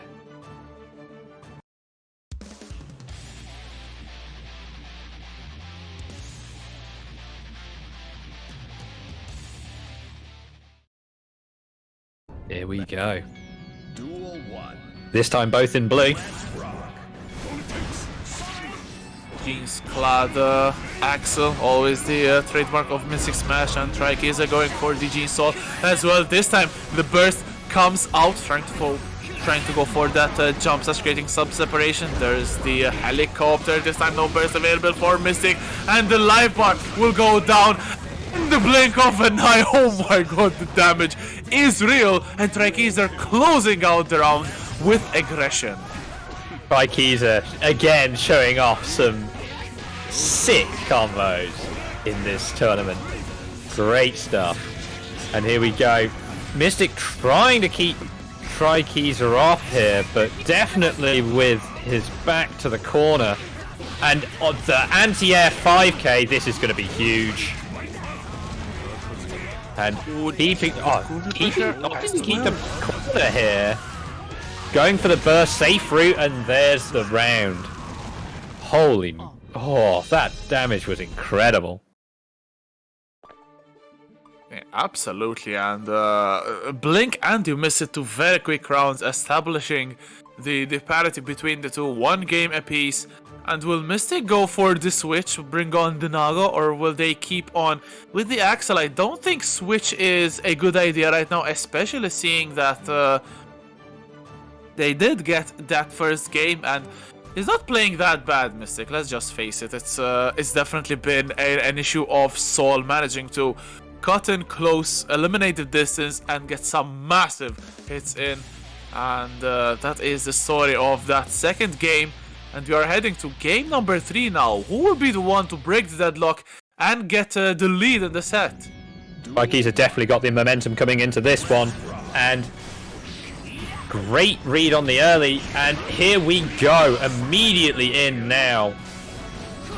Are we going to see a great defensive play from Mystic there? Making use of the Renset again. Just keeping R3KTZU away. Here we go. R3KTZU using that burst to put Mystic in the corner, waiting on 1 bar of tension, as well as Mystic will have a bar in a little bit, but also will have that risk so far up that 1 single touch from Sol can blow him up. But speaking of blowing up, oh, the combo not enough to kill Sol, and he will still keep on living, going in with the jumping, but again 2k to the such a good button. Mystic Smash definitely knows it. Yeah, Mystic definitely making good use of... Oh my... What is this tomfoolery going on here? Mystic making use of Axel throw, apparently. Absolutely. What's the best way of putting it? I believe that any good Axel player would call that cheeky, if nothing else. And here we go, using that 2H to try to keep KTZU out. However, not quite enough. KTZU starting to get in now. Backdashes through the command grab. Manages to make a bit more space here. However, not quite enough. Baits the first, and that is the round. Great stuff from Mystic. Great stuff indeed. Beautiful burst bait from Mystic. R3KTZU probably trying to use the burst to put Mystic into the corner and do some pressure, but Mystic read it to perfection, and we are now heading to possibly the final game of the set. Mystic in the lead with 2-1, and Mystic looks to be in his opponent's head. The download could be potentially complete. As we've seen in the previous set against Bumano, Mystic can be so dangerous when they have a read on what you're playing to do next. All right, and here we go again. Look at that use of the 5H and the bait, and oh my god, it happened again. Burst baited, knocked away. Keys are in the worst possible position for a Soul player here. Look at that, nearly full screen. No resources. Can he make something of it? He's starting to. That's a very good start. Oh, triple throw. Will we see a fourth one? No one going for the command this time. Oh, that's gonna break the wall. Fafnir, and the life lead is somehow in favor of R3KTZU. But what will happen? Run up throw.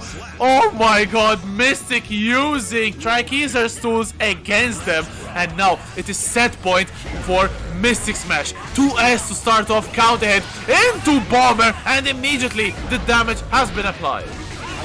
Keys are not taking it sitting down, coming in with the immediate jump in H. Are we going to see some more jump ins here? What's going on? There it is, and the close slash counter hit. This is going to be big damage. Look at that clean hit DP, run up throw.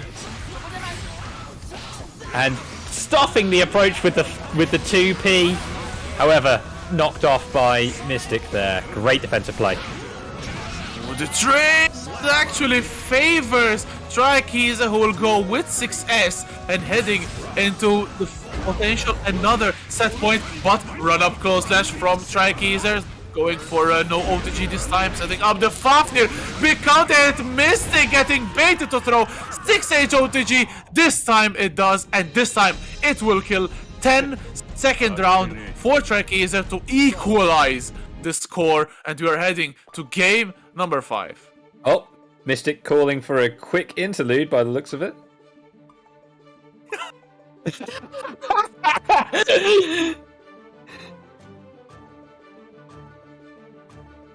Oh my god. Mystic, of course, showing us that perhaps that R3KTZU might be on something else, and I believe it as well. Have you seen some of the combos coming out of R3KTZU? Incredible stuff. I mean, Mystic deserves it for slandering Ram in chat earlier, but it's only jokes. This is the last game of the set, game number 5. Starting off with the burst bait from Mystic Smash. 50% of Soul's health already gone down, but R3KTZU are obviously not one to back off, even though the resources are almost spent. Mystic Smash going for a counter hit. Beautiful, I think. He baited out the throw from R3KTZU. 2H OTG for the kill, and it is already set point for the Mystic Smash. Alright, can R3KTZU make one of their incredible comebacks? We'll have to see. Although it's not looking great so far. Mystic coming in with the overhead there, keeping the space. R3KTZU desperately trying to get in here. The 2S, oh my god. The 6S into Bandit Revolver not working out, as we see. Are we going to see a One Vision setup here? Oh! The awareness from R3KTZU there, fantastic. Alright, 50 meter on deck. Oh my! The wake-up throw from Mystic Smash! I can't believe it. Getting the Bible of honestly the most basic counter elements of this game. Plenty of wake-up supers, wake-up throw thrown into the mix as well, and Mystic will defeat his opponent and head into the next game, which is the one that he mentioned he did not want to play. It's going to be UK against UAE. So that's A little bit yes. unfortunate in terms of connection. Also known as connection hell. I mean, we started off Alright. with communication hell, so it might as well close out with it as well.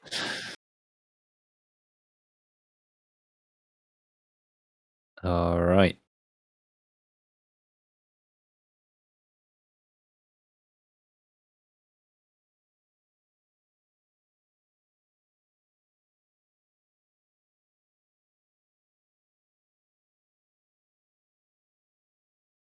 Okay. We've already got MZA in here. Quick as ever to get into the lobby. And we're having loser semifinals, I think. So actually, MZA up against Mystic Smash right now, before the winner finals between Barry Bones and Kansas. So two very, very good matches. Once again, this top 8 has been incredibly stacked, and it is time for MZA against Mystic. Let's see if it can actually run.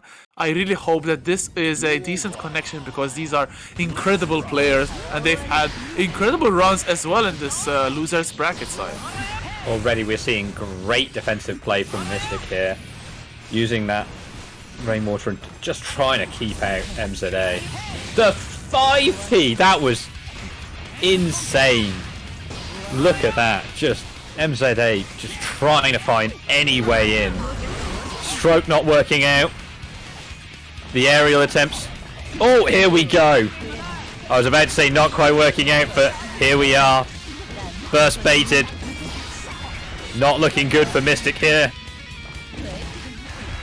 The wall slump taken into the command throw, and that is GG's Shake My Hand. Axel surely cannot tank this with the low health that he has, and MZA going to another round. Definitely, could we be seeing a 3-0 in the making? I don't think it's the case against Mystic. Well, we'll have to wait and see. However, MZA in again. Mystic using that 2S. Great defensive play again. Staggered close flash pressure here, and huge combo. And that's gonna kill. That's gonna kill! Holy moly! I can't believe it. Axel doesn't have damage, they said. Look at that. Ooh, there's the account hit on the jump H, and look at that. The damage is truly piling up, and MZA in a little bit of a pickle. Good jump back, but there's the gold burst coming in. MZA once again, that super a little bit too far, and Mystic, beautiful mix, but the snail in the face, and unfortunately not connecting. There's this side switch from MZA getting towards the corner. Skull Crusher into 6H. Chemical Love sending in the note. Mystic, the patience though from MZA, trying to bait out something. This time, Six Storm comes out. It hits! He didn't bait it, he didn't block it! Oh no! Did he get caught in the landing frame? Oh my god. That's brutal.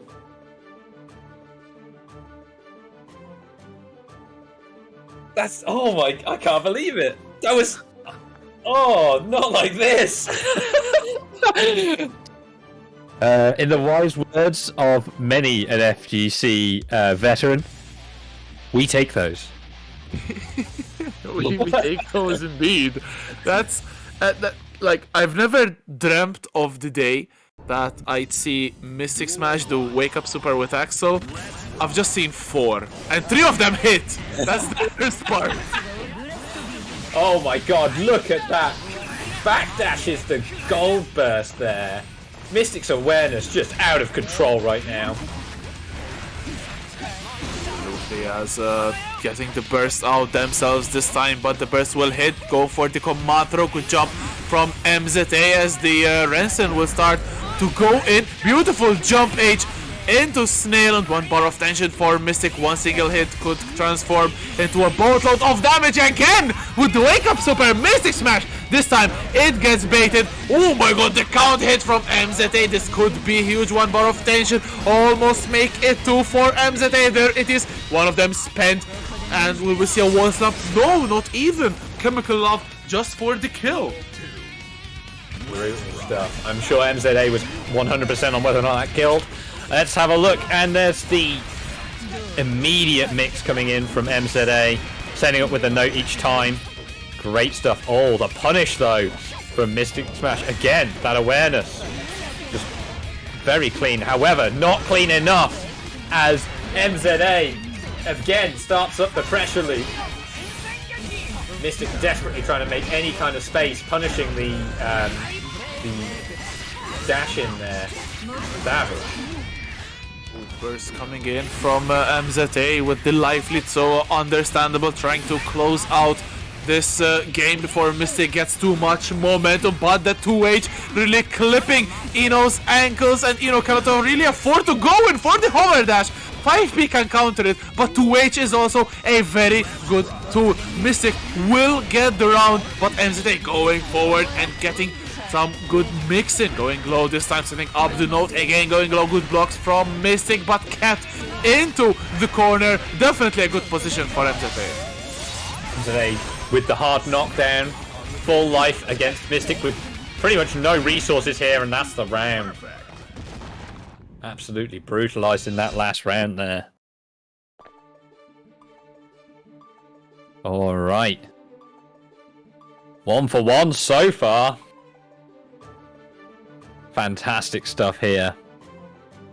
Let's see if Mystic can make the adjustment. Some good games, and Mystic also been the one who put a stop to the incredible streak from MZA, getting 6 games straight from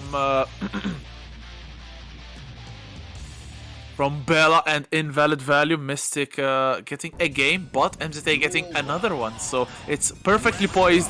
1 game apiece. This is actually a lore matchup as well. Ino and Axel, for whoever watched the Stripes campaign mode or story mode, definitely related to each other, but once again this time Ino putting on the pressure, going forward, getting some good mix going in. Mystic Smash has to defend, but beautiful 6P into another 6P, wall break for good measure, and MZA in the lead. Back-to-back perfects for MZA here. Seeing some terrifying stuff coming out. Aggressive burst comes out, keeping Mystic Smash in corner. Here we go, Mystic Smash. Oh, the attempt at the that killed. That killed. I can't believe it. I know I said that Axel was made out of paper earlier, but my god, that killed. Insane. MZA taking another match there in blinding speed. Mystic's really going to have to adjust to match this. That was so fast from MZA. Really blink and you miss it. Couple of rounds as Mystic Smash switching to the Nago, going for the alternate pick, and we'll see how this fares. I mean, I believe we've seen Nago against Ino today. Correct me if I'm wrong. So far, oh my god, I don't even have time to think. We've already got Nago at half health here. Mystic trying to make any kind of defense here, but not a single attempt at the. Oh, one kick so far on MZA as Mystic desperately tries to make any kind of challenge. Here we go. Again, another 5k. Ooh, trying to go for the command throw, a little bit too far, and Mystic can live another day. The throw will whiff though, and MZA will clean up house and prepare set point for the UAE player. We've seen this match, we've seen it just before this, because MZA is coming off a dominant 3-0 against Invalid Value, and will we see another dominant display? Mystic Smash trying to get something going. There's the Beyblade forward, but good defense, and the challenge from MZA. Skull Crusher heading towards the corner, setting up the note. What a bait with that Fortissimo. This could potentially kill. Let's see. Oh, the bait is the throw deck. Mystic still living, still has the burst as well, and there it is spent. Fukyo forward, 1 bar of tension. Skull Crusher, what a challenge with that 5p, and this could be huge. Yeah, here we go. Mystic finally on the offense here. Burst spent, but still 50 meter on deck. That wrist gauge is blinking. This is huge. Oh, doesn't quite connect the follow-up for the combo. Oh, but there's the kill anyway. Brutal stuff.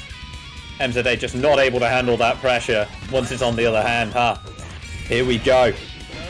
And again, setting up with the note, setting up with the stroke here.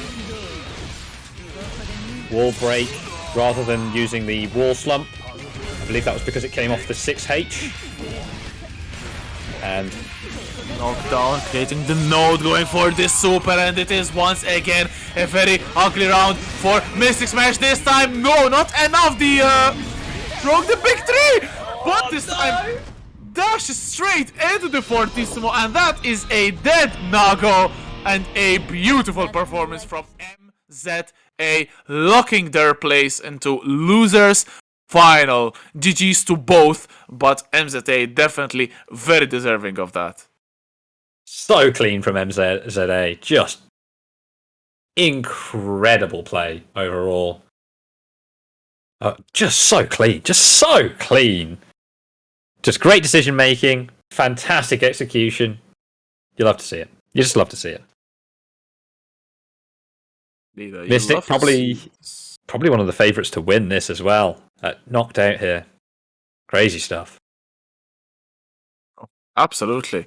But apparently we're going to an ad break right now, just before top 3. Winner finals about to be after the break, but we're heading to a short ad break right now, so stay tuned. It's going to be very short. Yeah, stay tuned. Great stuff.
All right.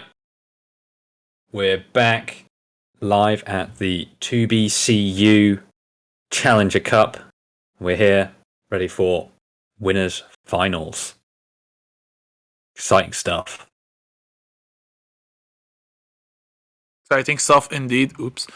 That was surely an incredible loser semifinals we've seen between MZA and Mystic Smash, and MZA really proving that they have what it takes to eliminate one of the best players in the region, as we are heading to winner finals between Barry Bones and Kanza. Happy Chaos and Barry going for the Leo Axel, probably too much of a negative matchup going up against the Gunman, but still Kanza with a strong start and a beautiful throw into the corner.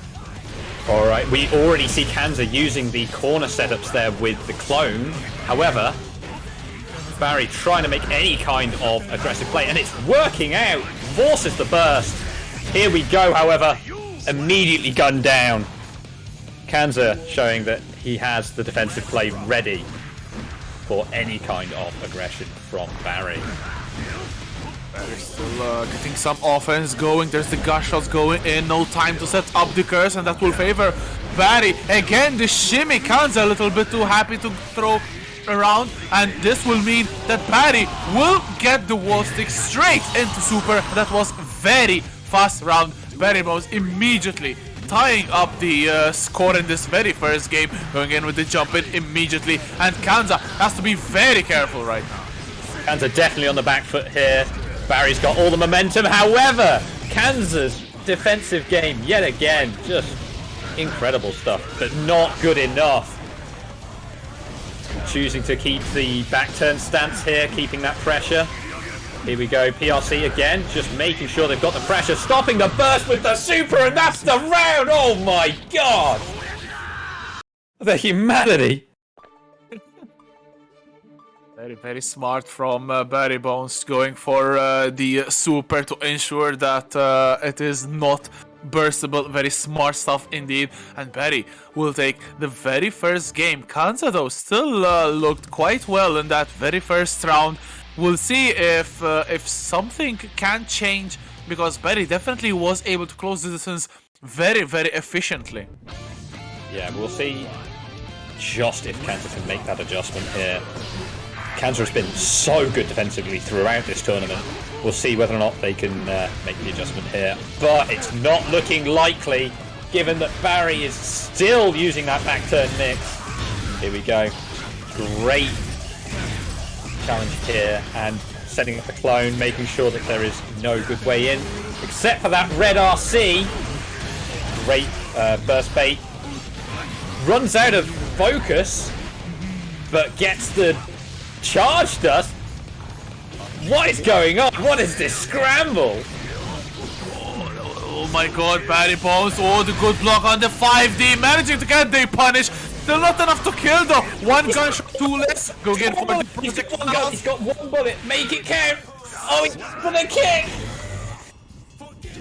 Oh my god. What a round. What an incredible scramble between these two players. And now it's only going to get even better or worse. I don't know what the word is for this action, but Kanza manages to get the wall break, getting the positive bonus, which will be quite precious. But Barry with the challenge after the reset, going in, beautiful stuff, going in for another mix. Kanza gets his round once again, 2 bars of tension, but no reversal. YRC will be okay though. Going in, Barry trying to get in the overhead once again, back turn, but the burst from Kanza creating separation. Here we go. Using that curse just to get a bit more space, trying to get away from that projectile.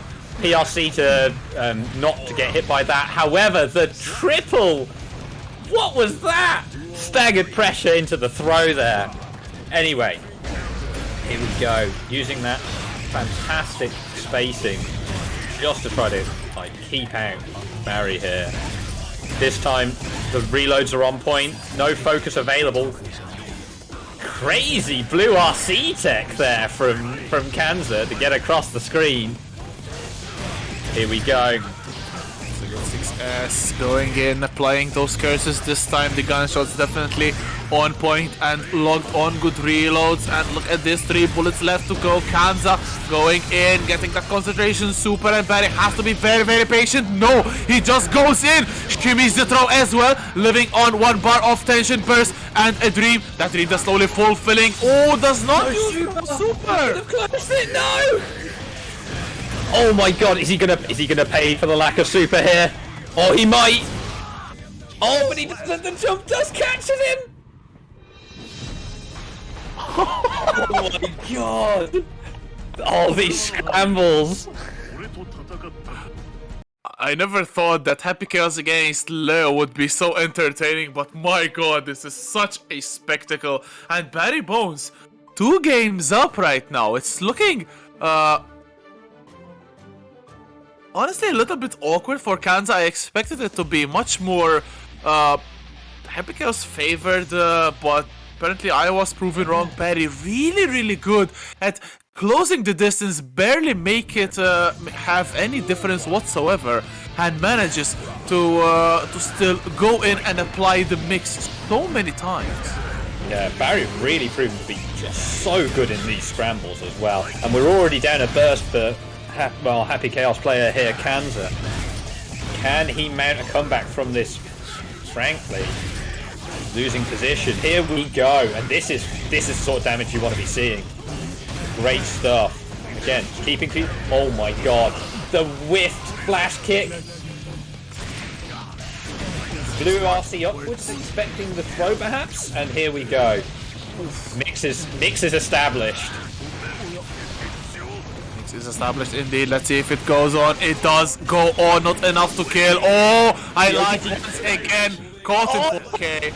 And Leo with the projectile super heading to set point for Barry Bones to ascend to grand finals winner side, but Kanza gets a good start to the round, but 2K2D is a big difference maker, gets counter hit by the back turned S, and the rest slowly becoming history. Kanza trying to bait out Bear's Barry Bones, but very smart from the Happy Chaos player. Okay, still alive in this one. Yeah, Kanza spending almost all his resources here, just keeping Barry out. And oh my god, the damage! Does this kill? Will this combo kill? Absolutely. It absolutely does. Holy... Oh, incredible. Alright, we've got some great neutral play from Barry here, immediately forcing that burst early from Kanza, trying to get as much space as he can here. Great 6P to challenge and set up with Curse and a number of bullets ready. But again, Barry comes in, will not relent with this pressure. When this pressure is slowly taking effect, there's a projectile super. I think that is Curtis, and it is indeed. Kanza will be sent to loser side with an emphatic 3-0. Barry Bones, not enough was last Sunday's win, and Hearts Are Blazing really wants the victory very, very badly, and will be the favorite now, standing in grand finals winner's side, waiting for the winner of this next matchup between Kanza and MZA. That will be another interesting watch, I think. Yeah, this is going to be great stuff. I'm really excited to see MZA play against Kanza's defense here. Really want to see just how well that matches up. Got a very clean offensive player versus a very clean defensive player. This should be great to watch. I've seen this match, I think... I've seen this match once between... Oh, wait! No, it's actually not gonna happen. Kanza going for the chip. Oh, this is going to be really interesting. Maybe wanting to choose a character with a DP, perhaps? Trying to make sure that they've got another defensive option to hand. Not sure. Either way, great start from Kanza here. Aerial, air-to-air, just fantastic. Again, making use of that shuriken. Maybe taking a leaf out of Zin's playbook there. And breaks the wall for a very strong start here. In the notes, trying to get something going, MZA, but Kanza really good on the defense, but one Roman cancel is all MZA needs. Setting in the note, oh, the Gogawa blade, if I'm not mistaken, that's called, and going forward though, the DP will win. Very unfortunate that MZA will take the turn. Going in, the FD will do nothing to prevent from MZA's pressure, but once again, Fortissimo! Countered by the Goldbergs from Kanza, going in with the super PRC, but the throw from MZA, keeping Kanza into the corner and managing to get the round. What a turnaround from MZA. Incredible stuff. The pickup off of that PRC was absolutely crazy. Alright, here we go. 6H resetting into... Nope, but not quite working out. DP comes out from Kanza, only to be bursted. MZA really wants to keep Kanza in that corner. And look at that. Super to finish the round. Command grab super. Proving to be one of MZA's best tools in this tournament. Crazy stuff.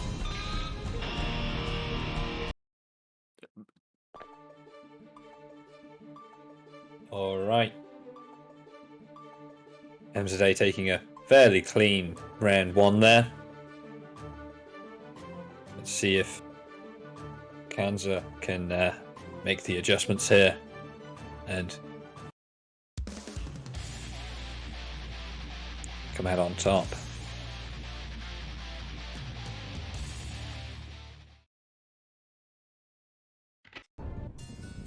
Duel 1.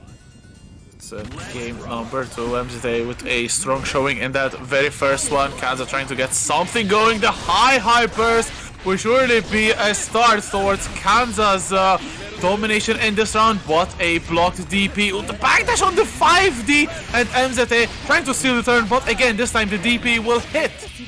Oh my god, the whiffed JH there coming out from Kanza, and that nice defensive DP there, but not quite working out as Kanza tries desperately to get out of this corner.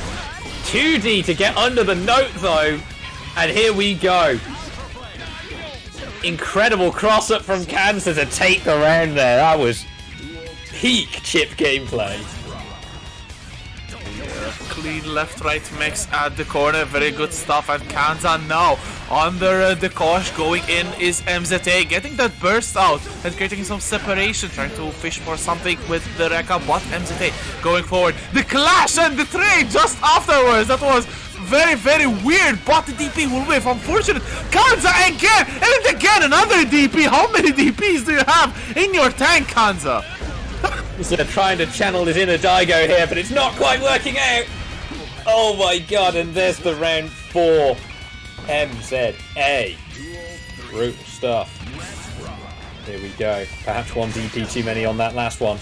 Shuriken comes out early, trying to keep MZA in check in the air here. Looks like an anti-air traded by the looks of it there. And again, this DP. Perhaps one too many as MZA punishes it accordingly. Just one Great too stuff. many? I think all of them were one too many, because look at this. Ooh, okay, this could be huge for Kanza. Manages to get a hit in. Oh, I think he went for the wall run tank. There's the Fortissimo once again, though a little bit far from reach. There's the big counter hit. Kanza could potentially kill. I think this is dead. Somebody submit this to Sajam because it kills.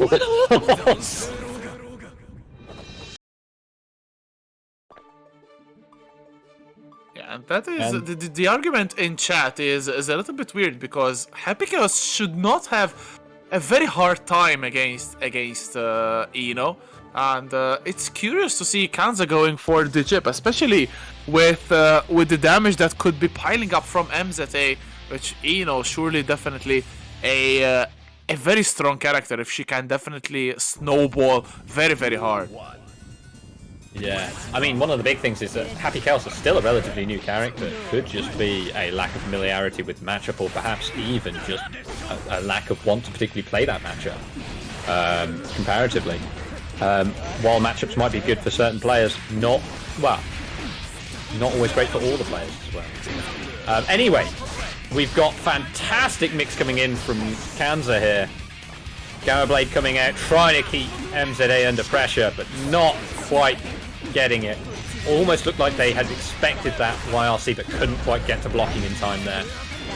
And MZA picks it up off that OTG and takes the round. Great stuff. The DPs are really being pivotal, but unfortunately helping MZA and not Kanza going in, probably trying to bait something you throw into the corner, and now keeping the pressure. MZA getting that burst out this time, but once again gets floated by the chip 5k, only to be back thrown. Beautiful bait on the DP once again. One chemical loft setting up the note. YRC not blocked, and Kanza out of the corner, but only just backs away straight into it. Kanza making some interesting decisions on the defense here, some of which are working out perfectly as we see that JH connect.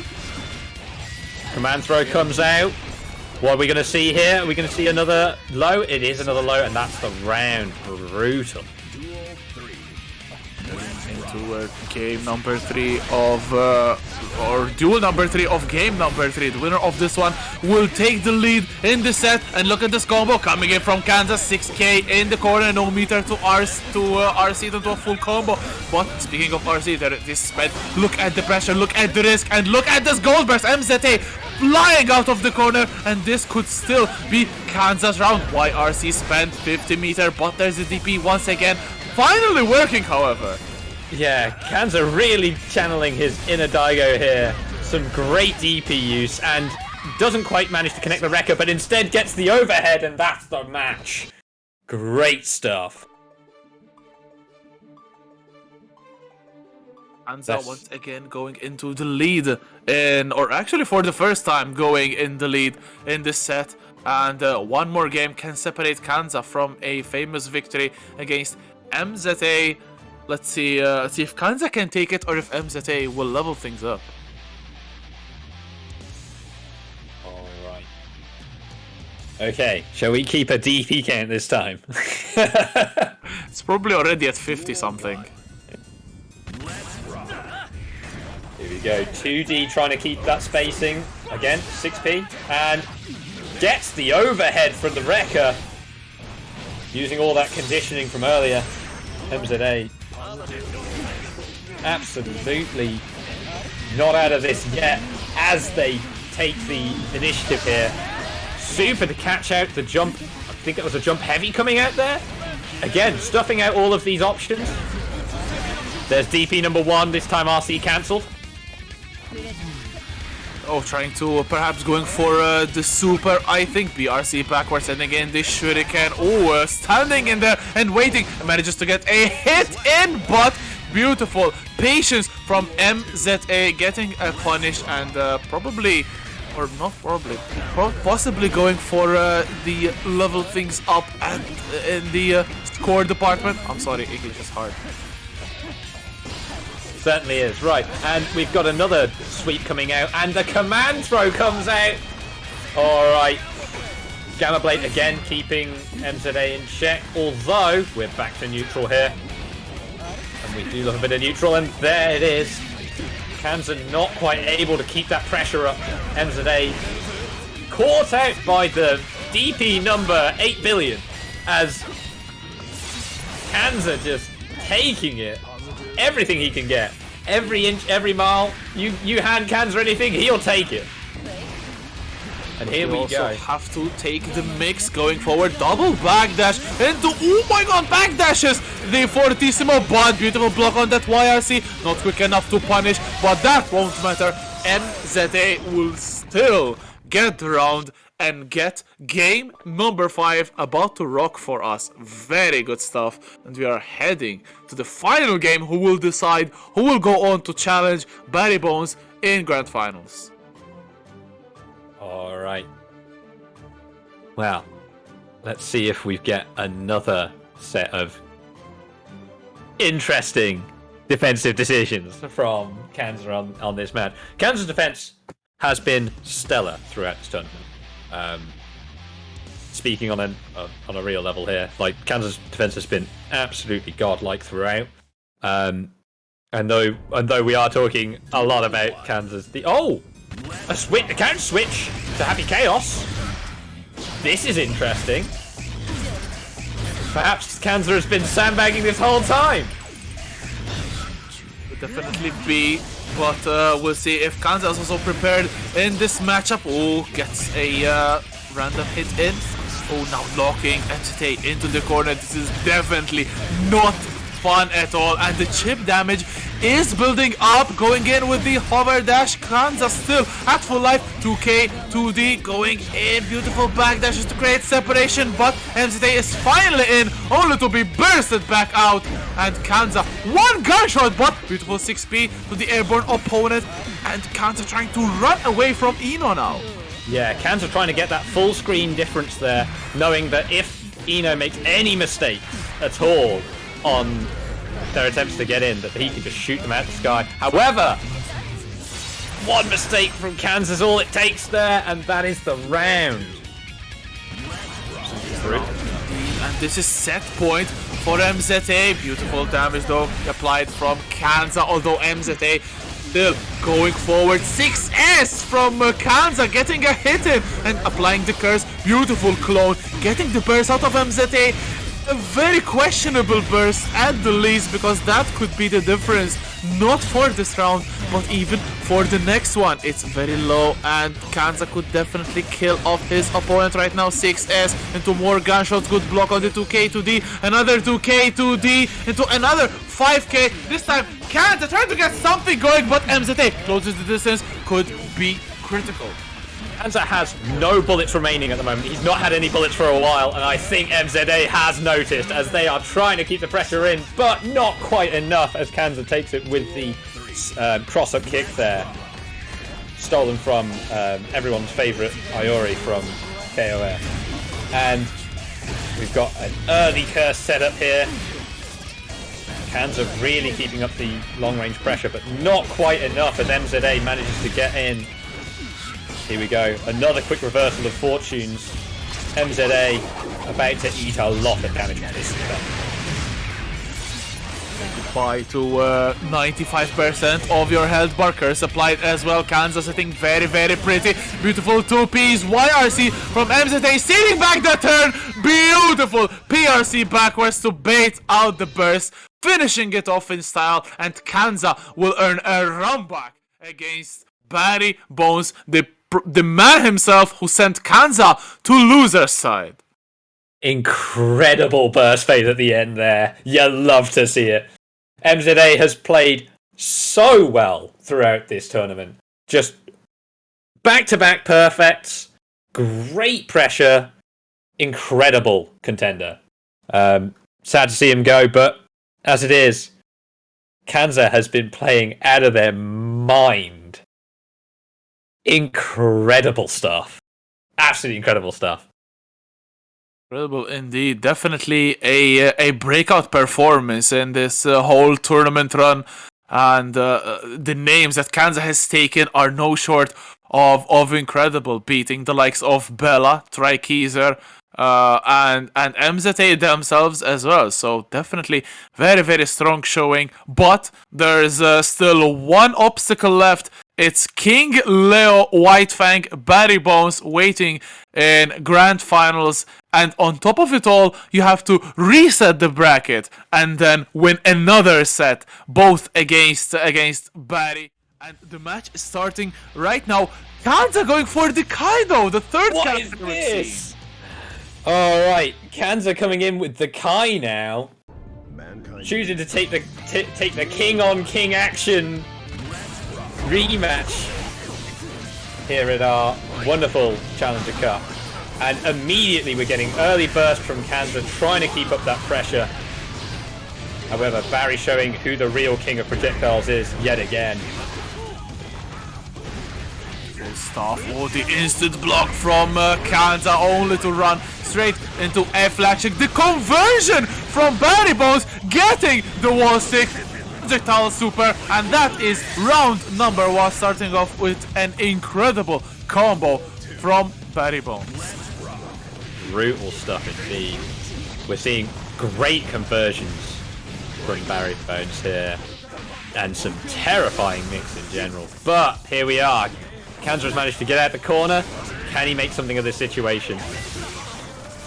A great projectile and neutral game coming out from both players here. JD stuffs that. Yeah, fantastic jump dust used to stuff that aerial approach. Sending in the projectile, however, a little bit of footsie based round, getting that 2K 2D, going for the heavy stunnage into light stunnage. There's the stun dipper, every Kai wants it, and Kanza finally gets it. DP to break the wall, but still not enough, and Barry can do the comeback, setting in the projectile, but a good stun dipper to punish the whiff, and it is duel number 3 immediately, game 1. If there's anything I've learned from my local Kai, is that you cannot stop them from doing stun dipper and neutral. And here we are. We've got great stagger pressure from Barry coming out here. What is this combo? The projectile mid combo? Barry's pressure looking terrifying here.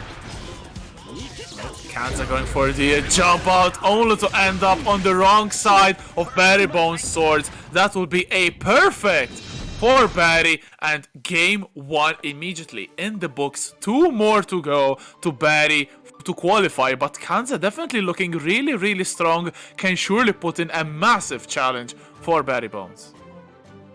Brilliant stuff from both players here.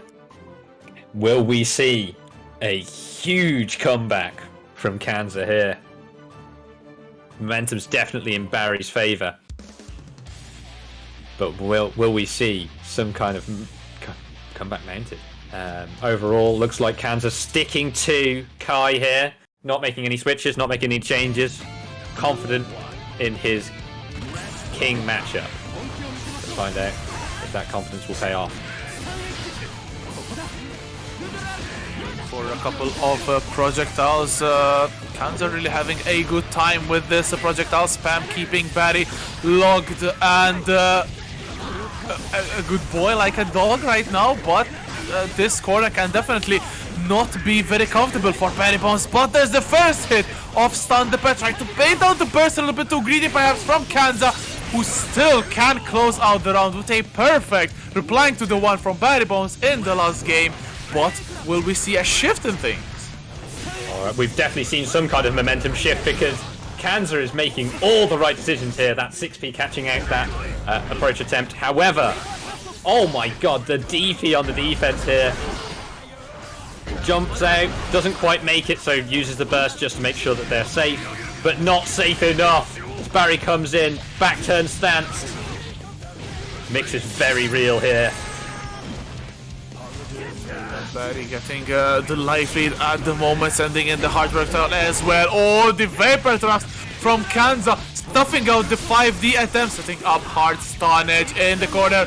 There it is again, the hard stunnage, preventing Kanza from getting a stronger hit to kill with the wall break. Again, stunnage, stuffing the 2K from Barry Bones and getting a game in the process. It's one game apiece and pretty much open to everyone to take it. Barry missing out on that fast RC, whatever that was supposed to be. Real shame. Here we go. Barry switching out to Axel. This is going to be interesting. Showing Cans that he's not the only one who can switch characters. Duel 1. And here we go. Now going to be a measure of whether or not Kanza can get in on Zol Barry here.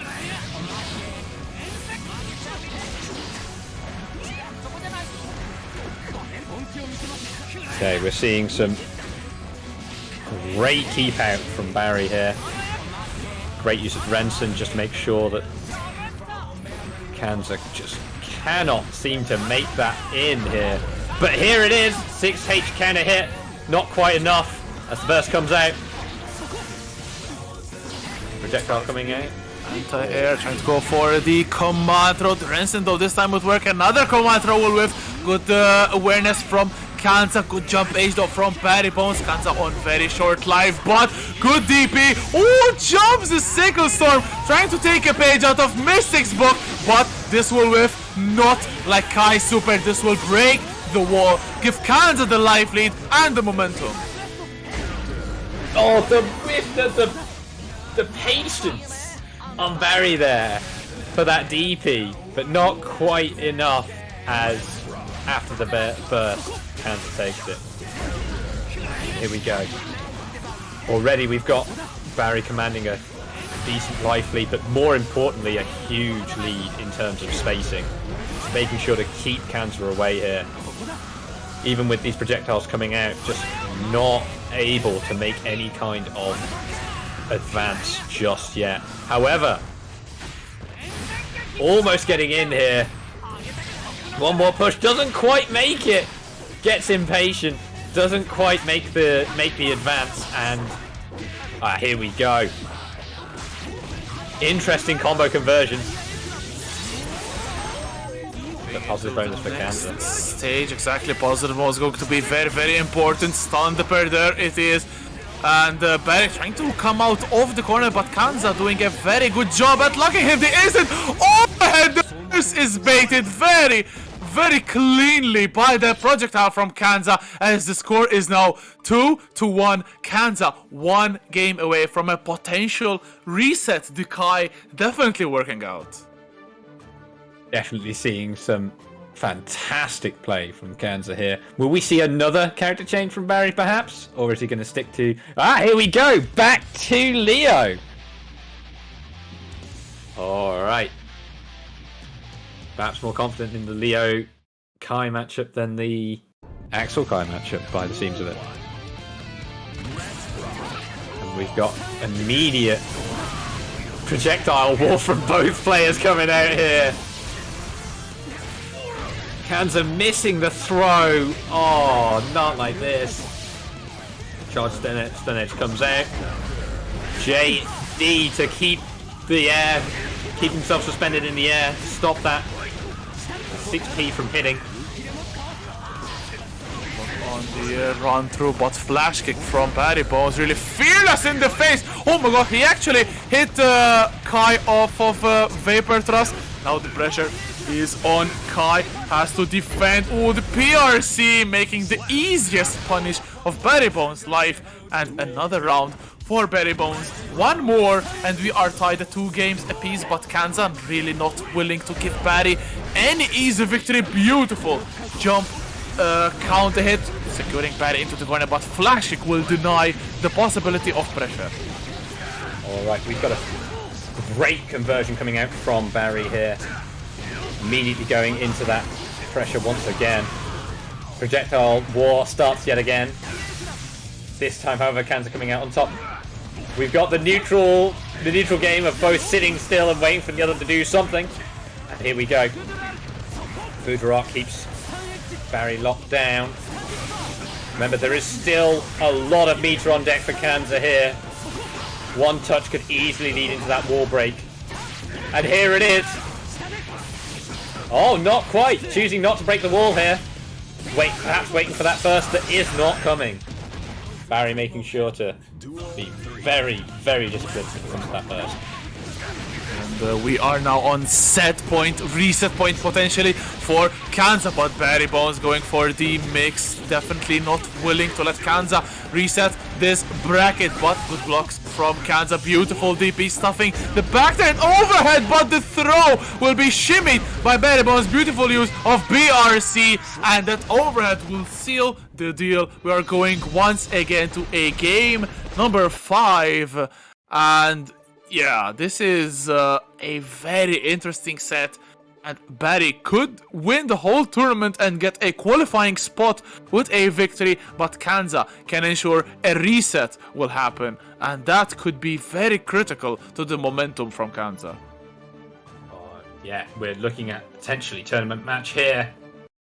And are we seeing... Yeah, we're still seeing Kai from Kanza here. Very confident in the Kai-Leo matchup. Let's see how this goes. Alright, immediate aggression from Kanza. Just trying to keep that game plan from Barry locked down here. But these projectiles not strong enough to beat out Leo's, well, frankly, heavier projectiles. And here we go, right. Throw punishes the DP attempt. Full safe jump from Kanza, not getting a lot of damage, but unfortunately getting the corner in their face. Barry Bones breaking the wall, and a lot of momentum riding on the Leo player right now. Kanza trying to get out, but a beautiful 6P straight into 5 DRC, and it is now set point, tournament point for Barry Bones. Kanza, the last life is on the line. Kanza really going to have to mount a powerful comeback here if he wants to stay in this tournament. Right, here we go. Counter hit. Oh, this is huge. This is so much damage. And back turn stance. Oh.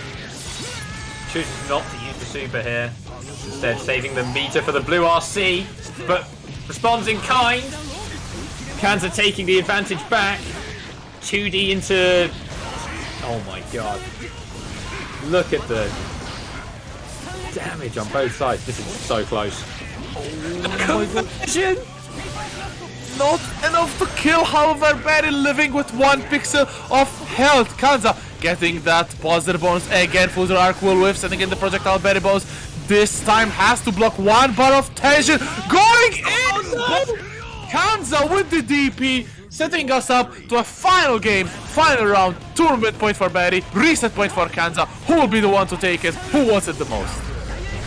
Well, so far it looks like Kanza with that incredible 6P there, converting and now keeping Barry in corner. This is looking decisive.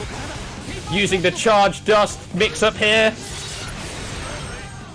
And here we go. Barry has got burst on deck. Charge. Oh, looking for that burst bait, but doesn't quite get it. Ooh, okay, the throw from Barry could be setting up the mix. Wake up to H! Kanza, you madman! I don't know if that was a misinput on the DP or not, but I do know we are heading for a reset for the bracket. Run it back. Incredible stuff. I'm convinced that had to be a DP attempt, right? There's no way it wasn't. Come on, Kanza, you ain't fooling nobody.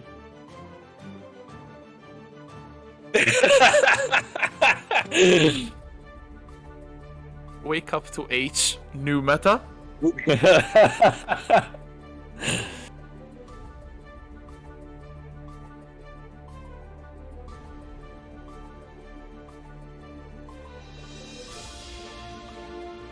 All right.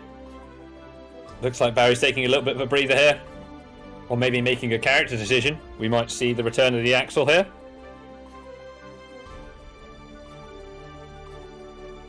Nope, just deciding to take a break here. Good decision. Always good to keep your mental game strong.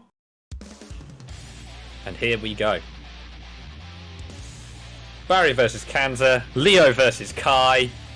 We're in for some great Guilty Gear. Reset bracket. Let's go.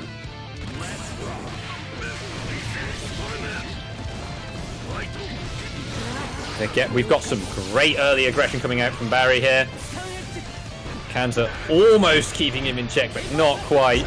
The whiff DP. Oh, this is huge for Barry. Back turn stance, misses the command throw. Defense from Kanza for the moment. Beautiful jump out of the corner, setting up the heavy stunnage, but there's the 2D. One of Leo's best buttons going in with the mix from back turn. Super to be sure of the kill. And that is round number 1 again to Barry Bones, who has to do everything back again. Beautiful reset from Kanza. Alright, and here we go again with the back turn stance. Huge mix-up potential here, and we see it again overhead. And misses the throw.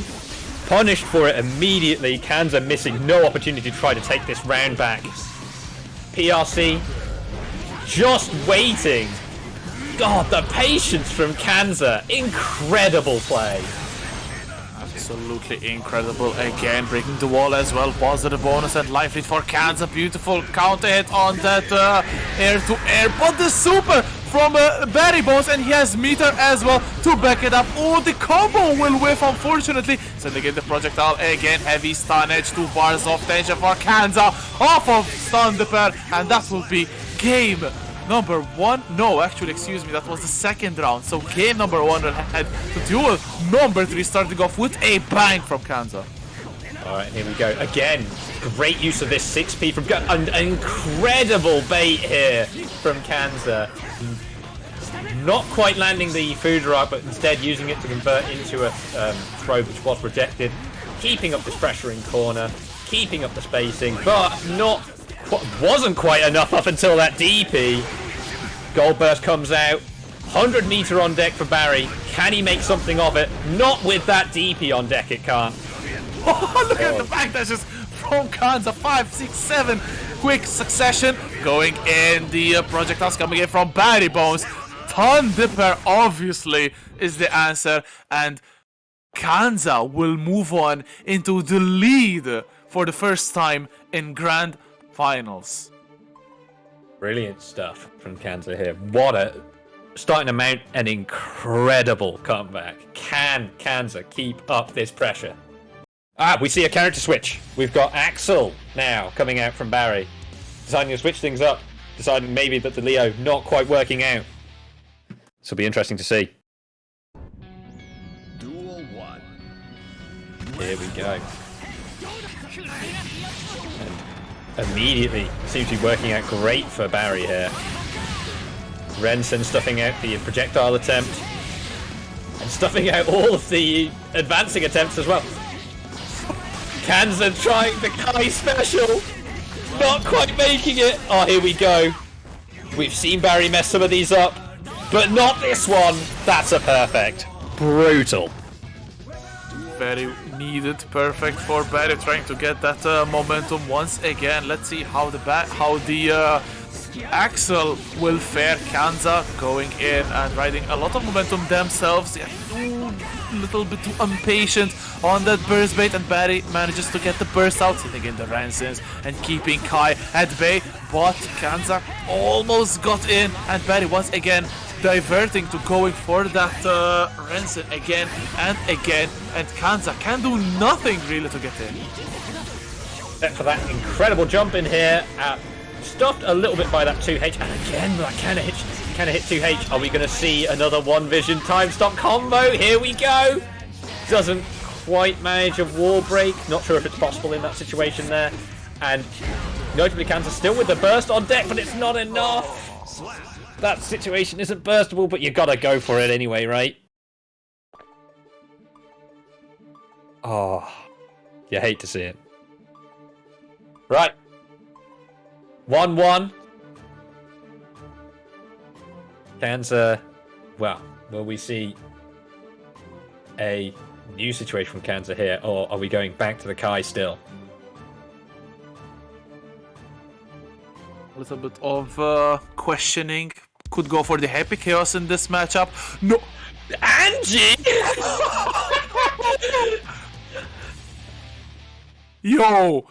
Kanza deciding to show off just every character during this tournament, apparently. Damn, the fourth character coming off of Kanza. Has he brought all of them in Grand Finals as well?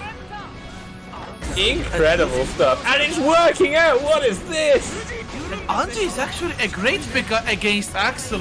Remembering the first month of Guilty Gear Strive Finals was always Mystic Smash against Maka's Anji, and definitely Maka getting a bigger share of the spoils then. And look at this! Oh my god, the PRC mix going behind Axel, and what a dominant round from Kanza the Anji.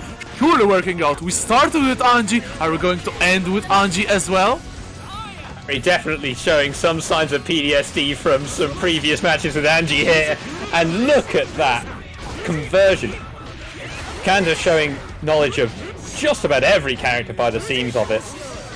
Using the PRC off of the overhead. Incredible stuff. Burst on deck for Barry here. Uses it immediately, tries to get out of this horrible situation. Ko misses. Here we go. Can Kanza get out? Oh, try to spin and trouble to H, another to H, and Kanza really patient right now. Huge life lead for Kanza, so obviously all the reason in the world to take it slow. Going for the jumper, but the beautiful PRC from Barry Bones. Going in for the Ranson, going for the spin. Kanza, however, spins through the sickles to S. Oh, going again for the Rin. Very risky, but not a big punish from Barry Bones. That was such a risky commando. Can Kanza close it out? Of course he can. 2D lying clean on the floor. And Kanza 2-1 up. Imagine Kanza taking this all. On Angie, no less. Alright, do we see yet another character change? We do! I mean, honestly, it was inevitable. Leo.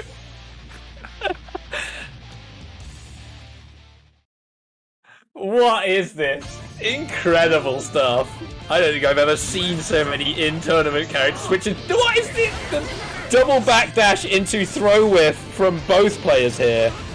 Burst gets Kanza out of some sort of horrible situation. However, Barry in a great demanding position.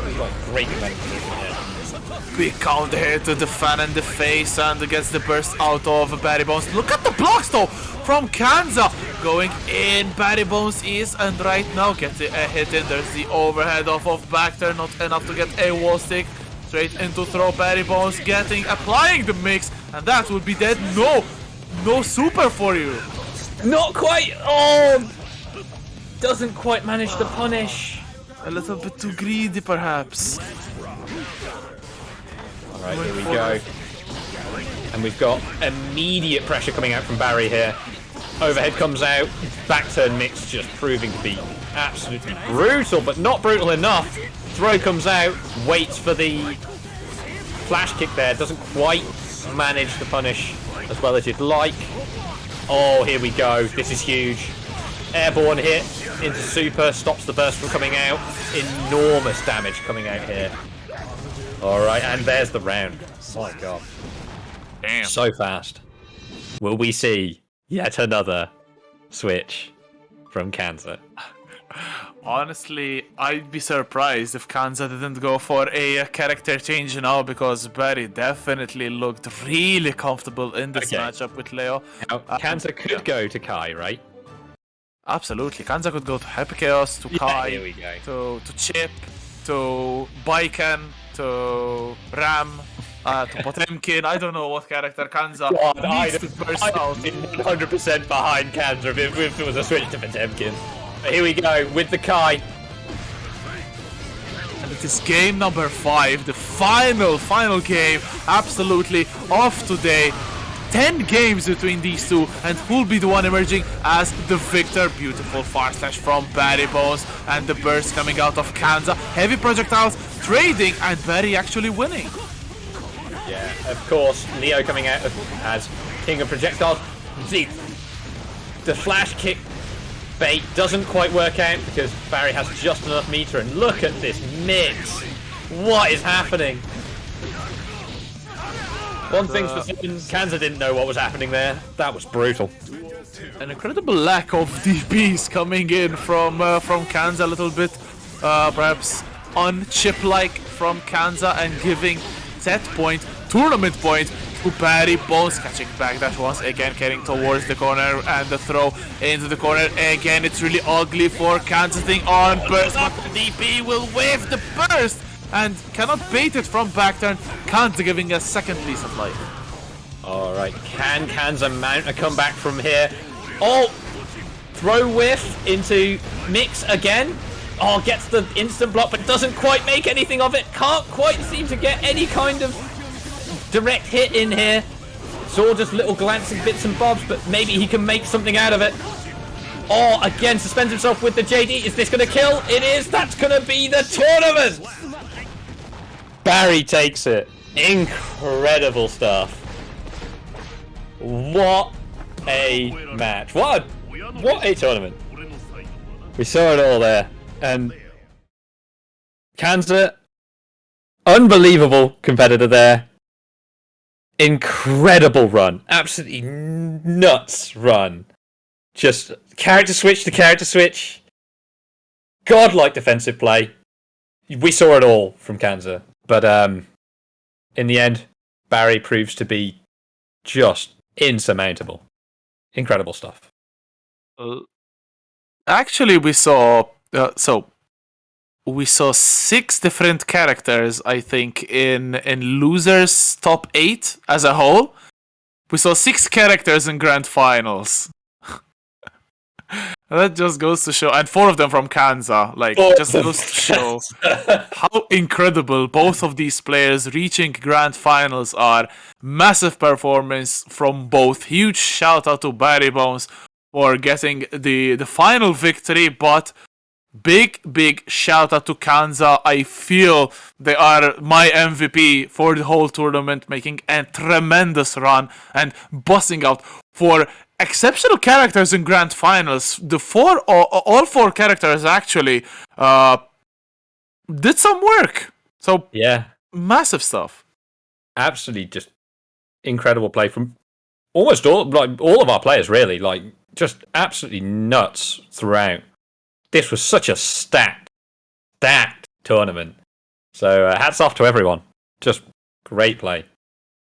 And yeah, as it is, that means that our boy Barry will be moving on.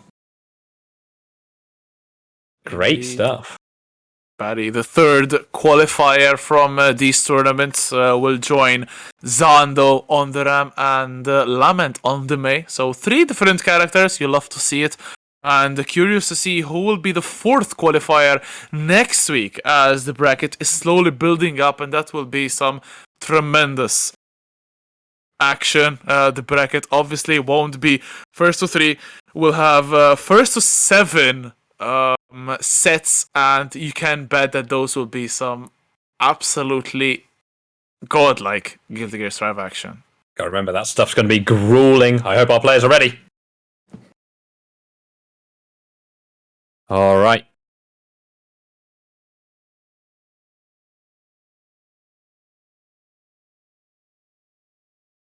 Just let everyone know that, of course, we could not have done this without our very valued sponsors, LC Power, Streamplify, Nitro Concepts. All fantastic sponsors each. Would not be able to do it without them. And, of course, yourselves, who have all been brilliant as an audience.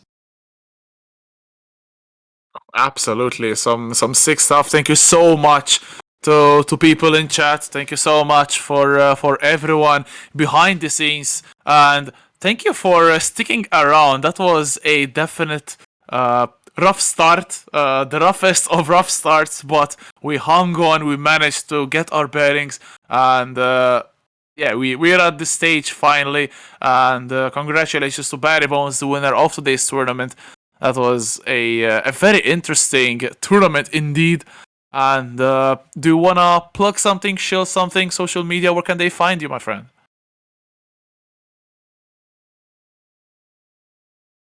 Oh, and we've got... Sorry, I was having a quick look at chat there. Barry Bones looking apparently very scared of the kanji at the end of it. Sorry, yes, you can catch me at Twitter at PonytailFC, and occasionally I stream on Twitch again, PonytailFC. So yeah, you can catch me there. Good stuff. As for me, obviously my Twitter is just below @R3KTZU.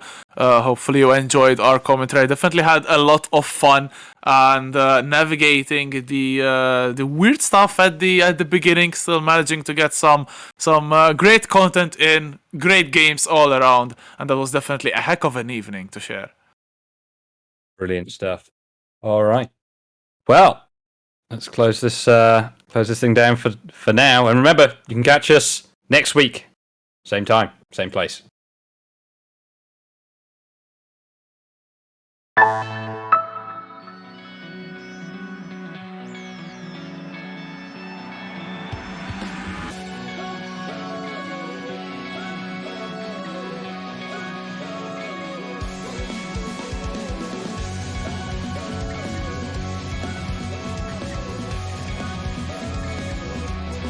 All day today, the same day has come, a different day from everyone. Whether or not, it's like my time was frozen still.